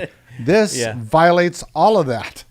Yeah, for sure. And I guess rounding that out before I guess we round out kind of the whole live stream here, do you see the state having similar issues in 2026 with this? Based on the backlash that they got last year, will they have to amend this in some way, shape, or form? How do you see this one coming out in 2026? I think the author is going to let this one die, and I think another author will try to pick it up and try to manipulate it, and this will become a zombie issue until the people of California decide to run a bill against this. And that's the good news, is we have an author that wants to run a bill that actually expands your rights to defend itself. And hopefully we'll get enough Californians behind that to push that across and make it tougher for these bills to come through. Well, there you go. You can resist with offense as well as with defense. So we will definitely be looking at that as 2026 comes and the beginning of that next session goes. I guess, Jacob, if you could pull up the map one more time, let's take a look before we decide to close our eyes. I see even on the news, it looks like Gavin Newsom is about to give a press conference. But the way that so none of these have necessarily changed. Kurt, Have we seen any change in the number of ballots that have come in? No, or the number of ballots, yes. Like, so we're up to 64% estimated in. Like, so another 36% left to go. So you're looking at around 3.5 million or more ballots that they still have to count. Like, so, but total right now you're looking at 64.6% yes and a 35.4% no. Could you say the number of ballots one more time? Because I want to make a point here. The ballots remaining or ballots that? Ballots have actually been cast. Okay, ballots that actually been cast. Give me 1 second for that. I thought you said it was like 3 million. No, that's ballots remaining. Oh. That's ballots remaining to be counted. Remaining count, and so total casted? Let me... Well, it looks like there is, about 7 million that have currently been counted. 3 million that haven't been counted would bring the total to about 10 million. Am I right? Which means 8 million gun votes really could sway this election. Right. If you are talking about 8 million, which is, I guess, by just about all of the estimations, right. The population in California, which is why we've said that for years. Right. And now but I think we got to keep pushing that point. Like, this is a good example of, had you engaged, 50% of those gun owners in the vote, 4 million votes could sway this very quickly. Yeah, and gun owners does happen to be one of the largest voting blocks right. In the state. So definitely something to look forward to as far as advocacy is concerned, some goals that need to be set here. Obviously, there are different degrees of firearms owners when it comes to political advocacy or political interaction at all. However, that is something that all of these people have in common. So not even necessarily reaching outside of the tent in order to get what you want, but definitely some goals to increase that advocacy coming into the next year. Kurt, as you see these maps come in, I know you kind of look at these maps for a living. Any final thoughts as we look to doing a recap video within the coming week? Yeah, I mean, final thoughts, Republicans didn't turn out at all. I mean, I'll be surprised even if we get above 40%, but, basically Democrats came out to vote against Donald Trump, essentially, since they made it a referendum. Well, yeah, certainly that is what the ads were about. Kurt, thank you for being with us here tonight, by the way. I know that it must feel nice to have a voice. This whole live stream is about having a voice, and you've been with us on past live streams, but this one you get a voice. Thank you very much for helping us out. I appreciate you, man. Of course. Great for having me. It's always good to be here. Yeah, and Rick, I guess what are your final thoughts as we look forward? Again, guys, some of these districts could change. It technically isn't over yet, even though the Associated Press has called this a yes for Prop 50. What are your final thoughts looking into next year with this? I think we have to start educating the American people of the threat of Gavin Newsom. I think that's fair, and perhaps I wanted to talk about it tonight, but we kind of ran out of time. Perhaps another video that we could talk about that I know you've been sort of digging into. We've been talking about the Gavin Newsom shadow campaign for the last couple of years. I know that he just recently came out and alluded to the fact that he's going to be running for president. We've kind of been talking about how it's an obvious thing for the last couple of years here. Yeah, shock indeed. Perhaps we can do a video before the end of the year on that one, because that is going to be something that we will be talking about a lot. If we haven't already exported enough legislation from California, imagine exporting a California governor in Gavin Newsom to the office of presidency. We will be here for that one, advocating against it. Surely he has given us plenty of evidence to understand exactly where he stands on the Second Amendment, even if he goes on the Sean Ryan show and lies to your face saying that he respects the Second Amendment and the people within the community. So no, he doesn't. Yeah. Looking forward to doing that one with you. Thanks to Jacob here working all of this stuff. You guys, it is not easy. I promise you that. We'd be lost without you, Jacob. Appreciate you, buddy. And thank you, Rick, for coming on. And thank all of our members and the people that tuned in tonight. We really appreciate all of them. Yeah, all of you guys, thank you for being on this journey with us. Perhaps it wasn't too miserable, even though that misery does love company. Again, we will be following up on this, not just on the overall count, because you can expect that follow-up video to have the same result as in a yes on Proposition 50. However, these things do require analyzing. So analyzing some of this data, seeing where the silver lining is, seeing where the areas for improvement is obviously something that we're going to be looking forward to doing. But again, thank you for being on the ride with us. If you haven't already, guys, as always, please be sure to like, share, and subscribe to these videos and these live streams. We want to get this information out to as many people as possible. We are working so hard to keep the ball on Second Amendment advocacy rolling in the right direction in this state. A yes on Proposition 50 is not going to make that any easier. Essentially, what they've just done is they've put a little bit of a mountain in front of us that we need to roll the hill up. But we do have the proper pieces in place. We do have the strength to get that ball up and over that hill, and it requires you guys. So if you can, please like, share, and subscribe. All the comments. Thank you for the super chats. Really appreciate it. It really is the motor oil that keeps this machine working, those memberships and those donations. So thank you guys very much for that, and we will see you on the next one. See you guys.